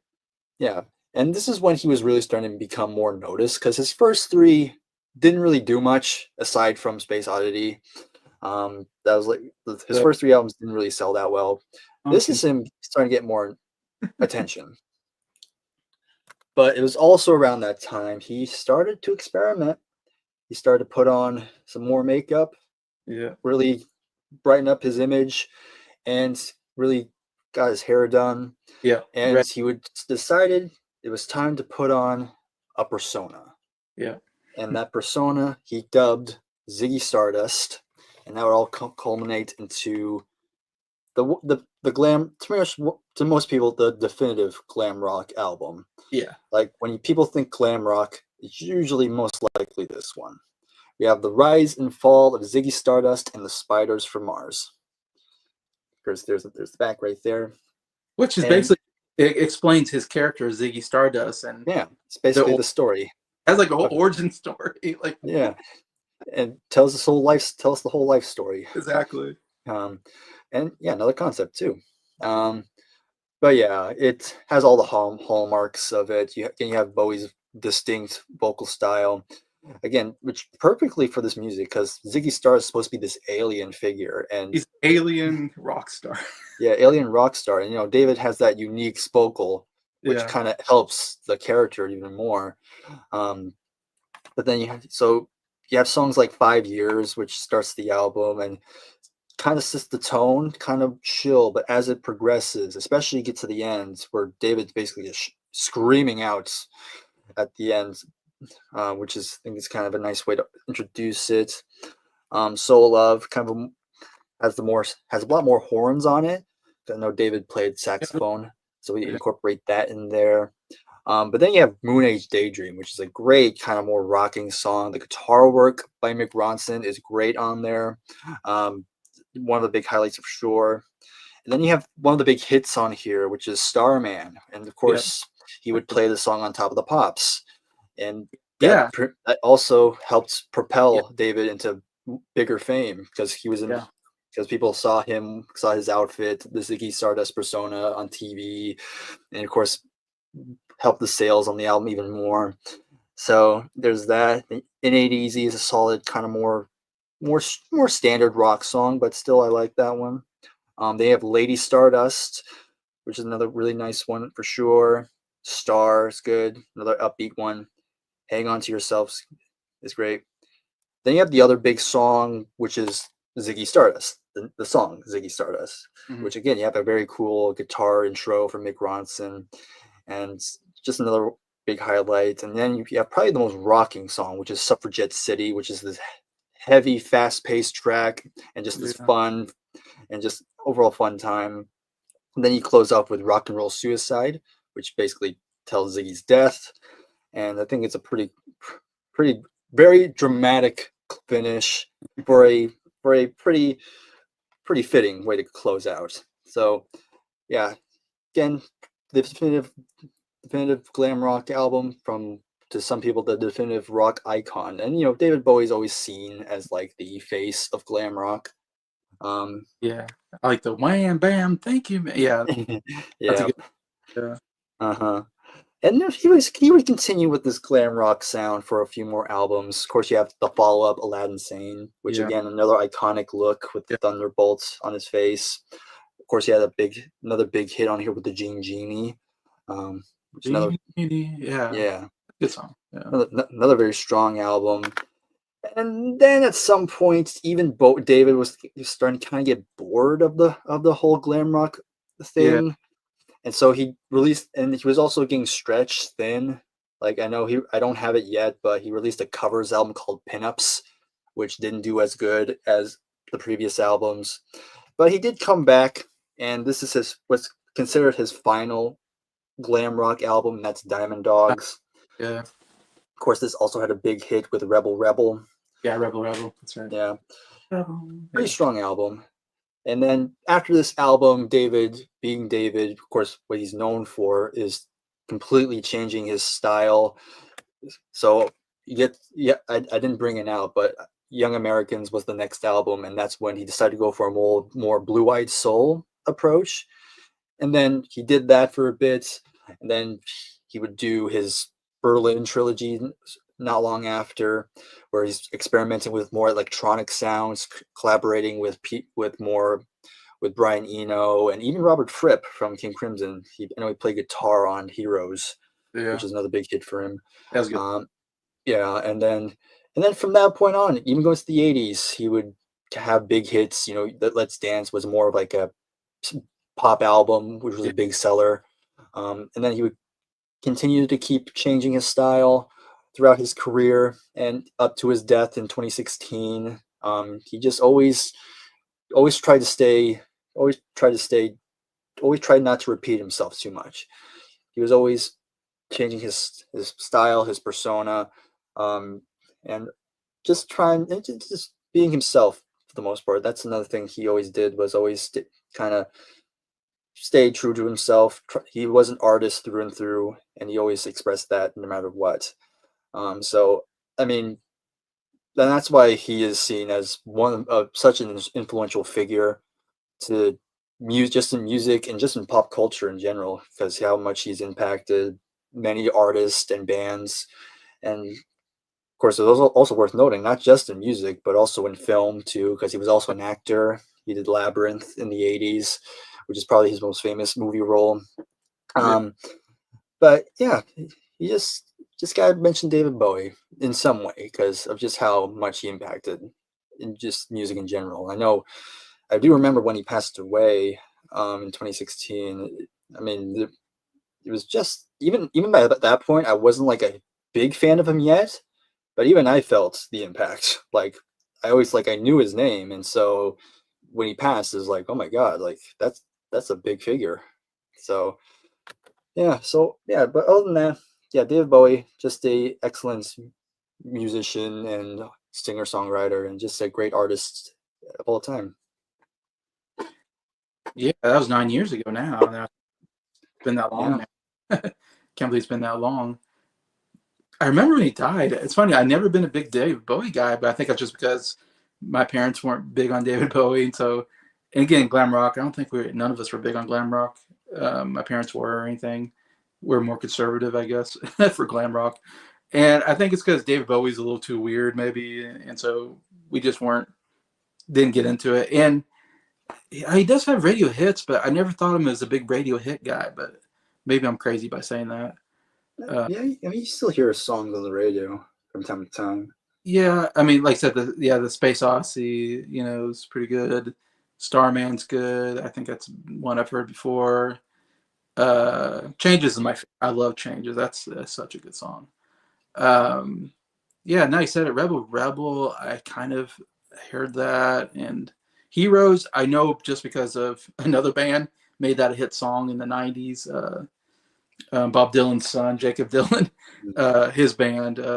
Wallflowers, yeah. Wallflowers. They had hit. They did Heroes, and I loved that song in the '90s and I didn't know that was a David Bowie song. I was like, oh, it's David Bowie. I didn't know. And then Genie Genie. Okay, like I don't remember hearing those on the radio, but I feel like I've heard them somewhere. Anyways, so I never really got into David Bowie because I never felt like I heard a lot of him on the radio. So I just kind of knew a little bit about him. And then when I found out this whole Ziggy Stardust thing, I was like, okay, so he was kind of weird. I don't know. But I didn't. That was this whole thing of him, Yeah, taking he like personas, play a different character. Like Ziggy like Stardust is famous one, but then in the late '70s, mid '70s, late '70s, he had the Thin White Duke. and Mike Duke, yeah, Yeah, not as well known, but yeah, uh, yeah. So it was just experimentation, I guess, and at the time of doing that. Anyways, yeah. So I know, never really got into him, and I still not really into his music. I've been hearing a little more lately because you guys talk about him quite a bit. I know there's a lot of fans in our group of David Bowie. Uh, yeah. Um, it's something I learned for the first time. He has a son named Duncan Jones, yeah. and I know that because he's a director, and he directed a movie. Actually, I have a Blu-ray of his I really like. Source Code. Source Code's a great movie. He also directed a movie called Moon that people really like. Not a big time director, but I didn't know that was David Bowie's son until I was like, I was watching a documentary on David Bowie, and they mentioned his son Duncan Jones. I'm like, Duncan Jones, the director, and I looked it up. Yep, sure enough, because David Bowie's name's Yeah. David. So that's a Duncan Jones is his son from his first wife. He had a first Yeah. wife. They got divorced, and he got married again, and had another kid on, I think, with a second wife. Which I didn't know that because I knew him as being gay, but it's like, but he got married, so he had, uh, have Well, sexual too. I mean, of course, he was probably experimenting, but Yeah, I know there are a lot of rumors. Like, there's the famous rumor. I'm pretty sure it's been debunked, but there was a long rumor that he had sex with Mick Jagger. yeah, yeah. I can see that being a rumor. um, yeah, so I think come from a conservative Christian background. Yeah, I think David Bowie is definitely one of those people like we didn't listen to. He's kind of out there, but I did listen to the Rise and Fall of Ziggy Stardust and the Spirals from Mars. That seems to me that was the album I would recommend listening to for his glam rock period. Mm-hmm. That seems like his big glam rock album. It's kind of his first big glam rock album, in fact, because like I said, his earlier stuff wasn't really glam rock, and he really goes back all the way to like the '63 is what I researched. Like he started pretty early compared to these other glam rock bands that we're talking about. So he was around a little bit longer, I would say, but then really hit his peak in the early '70s was like his huge period, I would say. Yeah, Rise of the Star of Sigurdar. Starman's a good song, of course. Starman, bum, bum, bum, bum, bum. Yeah, it's really catchy. The other stuff is okay. There's still some okay stuff in there. There's some stuff I'm not crazy about. It's a mix of stuff. I'm I've listened to a couple times now, so I'm kind of getting it a little better. Like I'm starting to. I don't know if I'm gonna say it's gonna grow on me, but it's definitely I'm liking it more. The more I'm listening to the album, I'm kind of like, okay, I can see some reasons why people like this album or why people like David Bowie. Um, on that, anyways.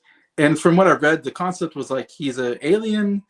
The planet he came from didn't have any electricity or something like that, so he came to Earth and became a rock star. That's a general story that I read. I was like, what a crazy idea, but okay, it's interesting and it made for an interesting album, I guess. And the look, the red hair, long red hair, he had some makeup, the outfits. He had all these really fashionable outfits made for him. Definitely him, and then we'll get to Freddie Mercury. Definitely like I think of as glam rock, on stage. They really personified that those crazy outfits they wore. Um, yeah, I wrote down in '74 he changed to classic soul. I don't know if that's That's what he dubbed. That's what he dubbed it. okay. You said Because it's soul R&B, but David kind of thought like I'm a white guy, so it's plastic soul. he did play on like what's it called, Apollo Theater or something like that. He's like one of the few white guys or something like that. I think, Yeah, or so, I don't know. It's something like that where like not very many white people get to play on it or something like that. He did, but anyway, yeah. um, Yeah, it was interesting looking at his. Yeah, he ended up getting cancer later on, but I don't think he told anybody. It sounded like nobody. No, he kept it secret. Yeah, he kept the secret. Like he didn't know. And then he made an album called Black Star, like a couple days before he like died or something like that. And that was Yeah, released on his birthday, and he died 2 days later. he died 2 days later. Yeah, so kind of crazy. Anyways, but yeah, definitely, I think the most influential from my research. To me, he's the most influential artist in the glam rock period that really influenced Mott the Hoople, Lou Reed. I mean, yeah. So he I mean, definitely it made sense for David to help them because actually David was influenced by them. Like David was big fan of Mark Bolan, and he was a big fan of Mott the Hoople already. That's why he wanted to help him. And he was also a fan of the Velvet Underground, so he wanted to help Lou Reed out. yeah. I don't know how much he had on the Queen. Did he have influence on Queen? You think, or Not really, aside from Under Pressure, but that was in the 80s. that's what I was thinking. Under Pressure is the one song. So I don't know how much he was connected to Queen at all. Well, you know, they knew each other, but yeah, that was about it. They were friends. They're friends. Okay. Let's see. Hunky Dory and Ziggy Stardust are both amazing albums. Oh, Insane's great too. Yeah. I listened to a lot of the albums. I'm not huge into it. I need to listen to more. I think, would you say, I would almost say David Bowie probably is you have to listen to more than once probably. Yeah, I'd say so. That was kind of my thing. I remember when I first heard David, I was like, that's okay. But yeah, I think over time, as I gave him more chances, I gave him a bit more time, it grew on me to the point where I can say, like, I'm a pretty big fan. I have still trying to get most of his albums. I have a good chunk of the catalog. It's mostly the later stuff I need to get, but Right. Yeah, I didn't write down, but I'm sure he's obviously he's in the Rock and Roll Hall of Fame. I didn't write down when he got in. I mean, if he's not, that's like That would be insane. that'd be insane. I don't know why I didn't write that down. Usually I try to write that down, but anyways, yeah, I guess that's enough to say about Mr. David Bowie, Mr. David Jones. And lastly, I wanted to touch on this band. Now, and it's of course Queen is the band we're going to talk about. Queen, I don't know if they're a glam rock band, but they definitely have enough glam rock elements in them to talk about for this period, I guess. And again, they kind of come a little more mid 70s, not early 70s, in a sense, or a little bit later than some of the other bands. I mean, like mid early 70s because they came out in 73. Yeah, but you're right. And some of these came out in 70, 71. So they came out just a little bit later. Yeah. And it's hard to define Queen. They have a lot of different styles to them, I think. So, but I think you have to talk about Queen because Freddie Mercury, his onstage persona was definitely glam rock like. So I feel like, and plus we have to talk about Queen at some point. So this seems like a good time to talk about him in the glam rock area. I didn't write any notes down because I have you, so I thought I don't need to write anything down. So, but I know a little bit about them, of course, from my own research before. Of course, Freddie Mercury, the lead singer, Brian May, lead guitar player. And I'm not gonna remember all the names now. And that I know them. Roger. Yep. Right, Roger. Roger Taylor. Roger Taylor and Deacon. Am I right? Yeah. Man, it's just like the Weird Al movie again. I know. I'm forgetting all, and I'm like, I know these people. Yeah, hey, John Deacon. John. John Deacon. Yeah. Yeah, John Deacon, and that's basically the only four members. I mean, they didn't really change at all. Nope. They kept the same four. Deacon John. Yeah. Scott said Deacon John. That's right. Deacon John. That's his name. Yeah, that was the only lineup change they ever had. They got rid of Deacon John. They brought back John Deacon. Yeah, so they basically, even though Freddie Mercury, well, they started as a different band, and then, but as Queen, it's always been those four, really. Oh, no. John Deacon wasn't in the original, was he? No, he wasn't originally. But he came a little bit later, like a year later. like a year later. So I guess that's a change. But besides that, basically the same four members. That's the four members of Queen. You can't mention really anybody else. Uh, Obviously Freddie Mercury is so well known, so iconic. I mean, everybody knows Freddie Mercury. And definitely look at his like the style. Oh my gosh, like definitely a fashion icon, I guess. The different outfits he wore were crazy, and he started off like the long haired, clean shaven look, and he had kind of these, Got black nails. Um, yeah, he had kind of these, elaborate, big outfit Very thing, elegance. Sort of, elegant. yeah. But he was a Very, fashion yeah. himself. I think he even had a fashion degree or something. I can't remember. I mean, he always had a thing about fashion, but I know he had a degree in graphic design. Graphic design. Okay, but he was into fashion. And then later on, he kind of cut his hair short, and then he had the mustache, and then he had like these crazy outfits. Like I feel like he had this one with like suspenders and Yeah. Other times he would wear like very short shorts. short shorts. Yeah. Still very kind of. Anyways, you can get more into the band, I guess, the history of it. But All right. I mean, you touched upon it. Of course, they started out as well. They started as Smile at one point, wow. but then that was only with Brian and Roger and Tim Staffel. But then when Tim left to form Humpy Bong, which he thought would make a great band, no. But of course, Freddie Mercury was already a fan of Smile, and so he kind of convinced Brian and Roger to continue, and Freddie pretty much forced himself to be a part of the band now. And yeah, they went through a couple bass players, and then finally landing with John Deacon on bass. And then finally in 1973, they released their first album. And yeah, I do agree. Like when it comes to Queen, you can't really put them in one specific subgenre of rock. That's why most of the times they're just rock. That's it. Nothing else. Yeah. Because of how much they try different styles. I mean, the debut is probably their most heavy, more heavy, kind of almost heavy metal almost.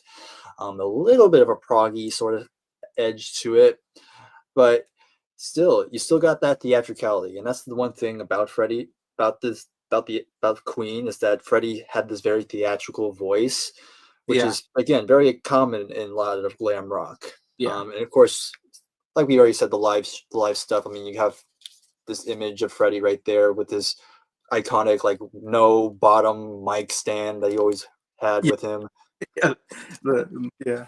Yeah, and then of course you got the back cover, which has a lot more showing case their more flashy outfits and all that stuff.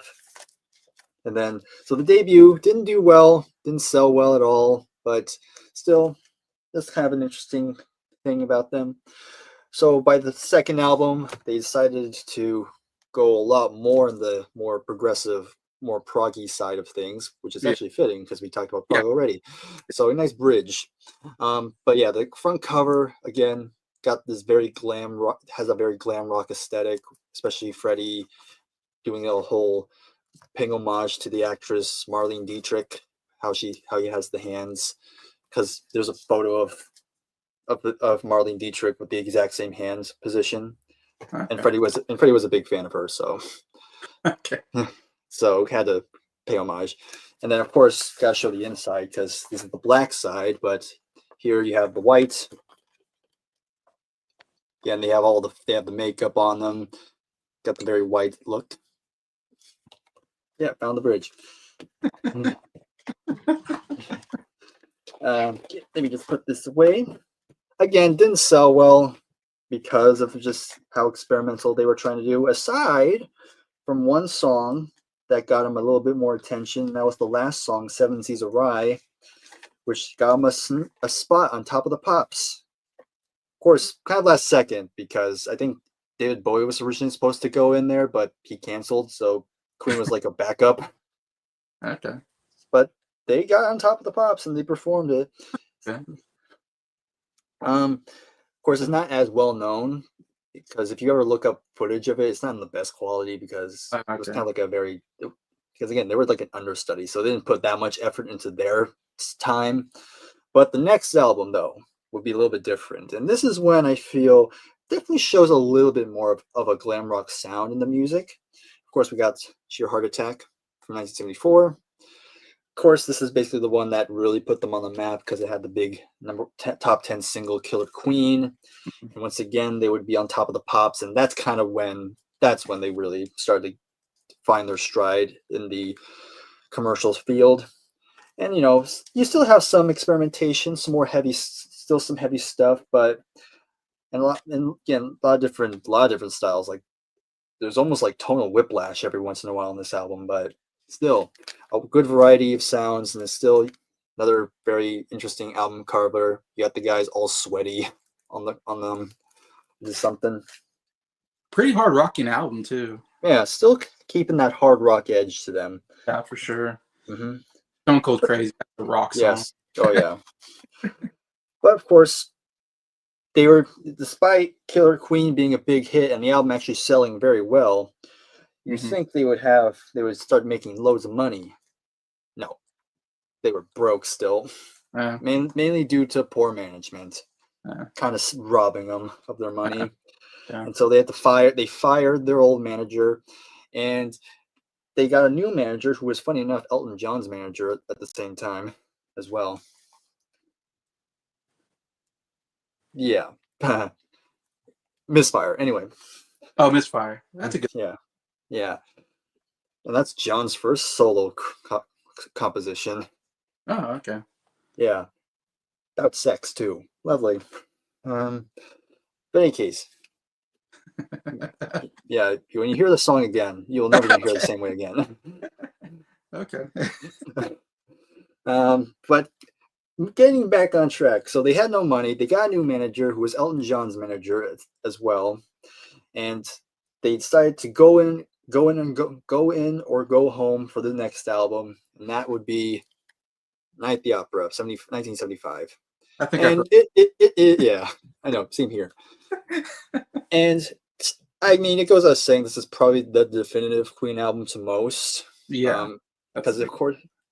Because again, you still have a lot of variety. Like again, I wouldn't say any of these Queen albums are like full on glam rock, but again, just the aesthetic of it, just how they presented the music, still fits because it's very theatrical, very fashionable. Of course, we have the live shows and all that, and still has a very elegant, feminine kind of look to it.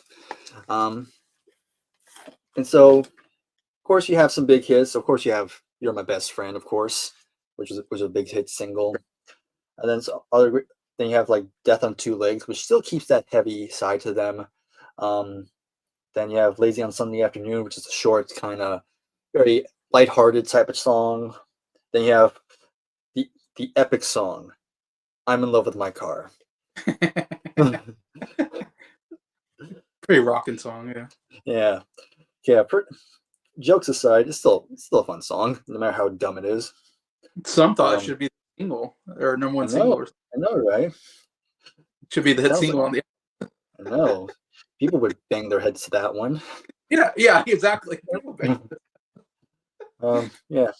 But then you have more folky songs like 39, which is a nice Brian May pen track, Sweet Lady, a pretty strong, rock song. And then Seaside Rendezvous, another lighthearted song, but still kind of fun. But then side 2, you get some, and that's probably another good thing about the album as well. Again, you still have a lot of variety on here, and you kind of get, it harkens back to some of the stuff they've already experimented with. Like you have the Prophet song, which kind of brings back that proggy aspect to them that they had early on, which blends into the lovely piano ballad, Love of My Life, which is a excellent ballad from Freddie. But then another kind of whiplash tonal shift with Good Company, which is this kind of like jazzy Brian May thing, which is kind of interesting. But then, of course, when it comes to this album, there is one song you gotta mention. It's the song that pretty much defines them. That's, of course, Bohemian Rhapsody. Yeah. And yeah, I mean, we can talk about the song, but we've talked about it many times. It's been talked about to death, but it's one of the Yeah. greatest rock songs ever, one of the most iconic ones ever, with just how different it was. It was a number one hit for them, to the shock of many. Even Elton John thought that would never be a hit single, but It lo was and too, behold, and stuff like that. too long, too weird, too Too- experimental. But lo and behold, it was the number one in the UK and I, top 10 in the US. I wonder if that would consider be glam rock because it's very theatrical, but I don't know if you. It does. I mean that song. There's a lot of elements to that one. You have a ballad portion. You got the operatic parts. You have a hard rock section. Yeah, that's true. Yeah. So again, prog glam rock musically maybe not, but Hmm. just the overall presentation is really the deciding factor here. And yeah, and the album sold extremely well. This basically saved them from going bankrupt. Basically, at the time, it was actually the most expensive album produced at that moment, but Okay. that's since changed. But then, of course, throughout the '70s, they would go on to have other big hit albums. Of course, you have the Day of the Races. Again, still different styles. You have Somebody to Love, Tie Your Mother Down, Good Old Fashioned Lover Boy. Um, then you have Millionaire Waltz, You and I. Um, Another excellent follow up album. Um, Then you have this album from '77. Of course, you have News of the World. Anyway, of course, you have other massive hit singles. Of course, We Will Rock You, We Are the Champions. yeah, I mean, another one of the most iconic songs ever. yeah. Even if you don't know the band, at least you know those two songs at least. Oh yeah. Um, let's see, and then other songs, of course, Sheer Heart Attack, which is not on Sheer Heart Attack, but better late than never. Spread Your Wings, um, It's Late, Fight from the Inside, Get Down, Make Love. I love that song. Yeah, another excellent album. And then they close out the '70s with, and can't believe I forgot to take it out, but Jazz, very underrated album. Then you can yoink it. It- Oh, boy. There it is. Got some jazz in here, but yeah, Personally, yeah, that's a pretty good pick. I mean, most stuff. I mean, honestly, you could say that has probably the most. I guess you can say the most songs that could fit in glam rock if you think about it. I Of course, think but so. yeah, Ray, you think maybe, and yeah, uh, yeah, I don't know. I was thinking that Fat Bomb Girls and Boxer Race maybe could fit in the glam rock. I don't know. really could. Might, Yeah, I would agree with that. yeah, but yeah, that was they closed the '70s. Of course, you have other big hits like "Don't Don't Stop stop. Me Now," of Yeah, course. a good Yeah, song. of course, other great like deep cuts like "In Only 7 Days" and Jealous, "Dreamer's Ball" and "Dead on Time." Even Mustafa, I enjoy. jealousy, really good stuff. Yeah. Um, but yeah, and then of course that was pretty much when people think Queen, they always default to the '70s because that's kind Yeah, of that's their the that's their best run. yeah. Um, of course, they would go on to have big hits in the '80s too. But of course, in terms of to many people, albums got a little bit more spotty for most. And of course, they especially gets a hot space where they tried the whole dance thing, which didn't actually work out. But of course, I mean, you had another one bites the dust, so that was like their big dance thing.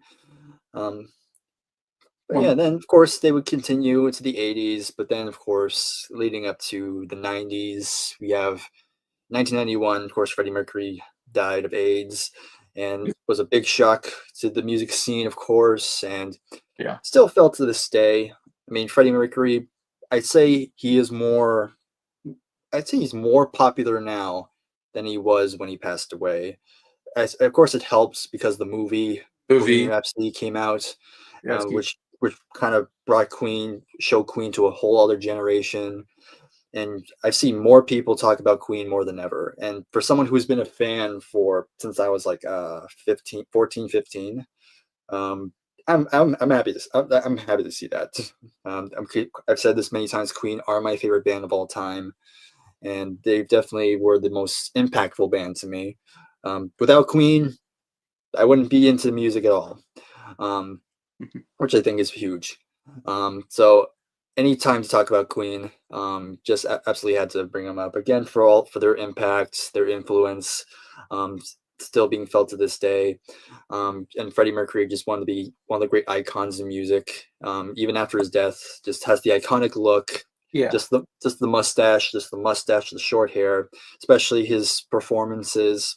Gotta mention Live life Aid, of course. good. Yeah, Um, Live Aid. Yeah, yeah, just absolutely one of the great bands of all time. So again, are they glam rock? No, but they've done many things. yeah. It's a favorite band of all of us in our group, and so yeah, obviously got to talk about him. One of the biggest bands of all time. Yeah, Freddie Mercury, best lead singer.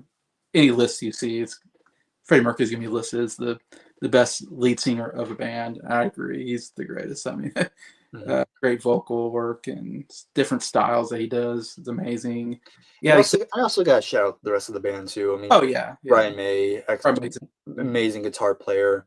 John Deacon and Roger Taylor could say are pretty underrated Very in good. terms of a rhythm section.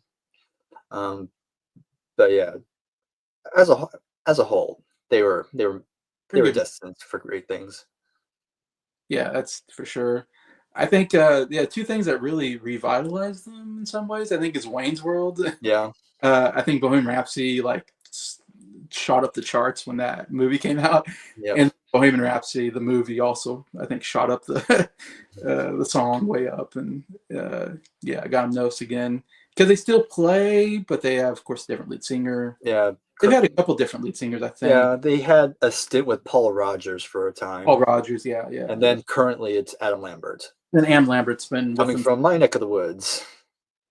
What's that? So Adam Lambert actually grew up in the area where I'm at. I actually went to the same elementary school he went to.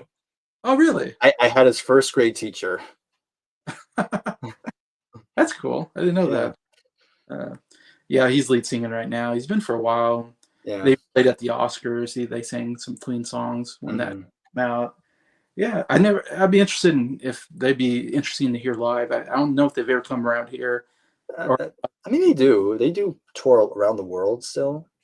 But I haven't seen them yet. I picture it'd be too expensive. I don't think they come to Kansas City, or I would have known. I think I probably would have Mhm. looked them up.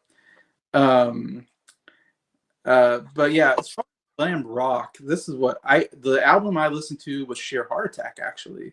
Mm. In my mind, and I don't know, in my mind, that's their big glam rock album. Of course, you can go obviously, that's not my favorite album because obviously you got the uh, Night of the Opera obviously is amazing. All those albums. I don't know if those were quite as glam rock as Sheer Heart. Sorry, Sheer Heart Attack. Yeah, So I don't know. For me, I went with Sheer Heart Attack as the album to listen to. yeah. It Glam makes rock. sense because it did came out when glam rock was Yeah, at the peak. yeah. So that's my take on Queen is to listen to Sheer Heart Attack. Obviously, I've listened to all their albums, so I can say all their albums. Listen to. But and I've listened to Sheer Heart Attack before, but I listened to that one before this just to kind of get into it more. And overall, really liked the album. Actually, I didn't like it before, but listened again. Actually, quite a good album. Obviously, Killer Queen is such an amazing song. I love that. And what makes when I was listening to all these albums, Queen though has the best like backups or the backing singers, whatever you want to call it, back vocal, whatever. None of the other artists really had great backing vocals, but Queen has great backing vocals. Of the other members singing, backing is really what I it kind of made me think. Oh man, really like this album because of the backing vocals and but yeah, Killer Queen's great. Brighton Rock was pretty good. I think that's the first song. Thought that was a really good song. Stone Cold Crazy, man, that song rocks. That guitar and then just the almost like acapella of just like a cymbal. I don't know if they're just hitting a cymbal and it's think it's like a drum rim, the rim The of drum, a drum. yeah, just hitting the drum rim, and it's just Freddie Mercury just whatever he's doing his part. It's Yeah. so good. And And would then go on to influence thrash metal in the 80s. I can see it, yeah.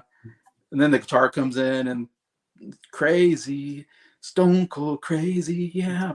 And it rocks. Like that song is so cool. There was actually a Roger Taylor song I thought was actually not bad on there. And I'm not a big Roger Taylor guy as far as his singing, but I was like, it's not bad. It's rocks.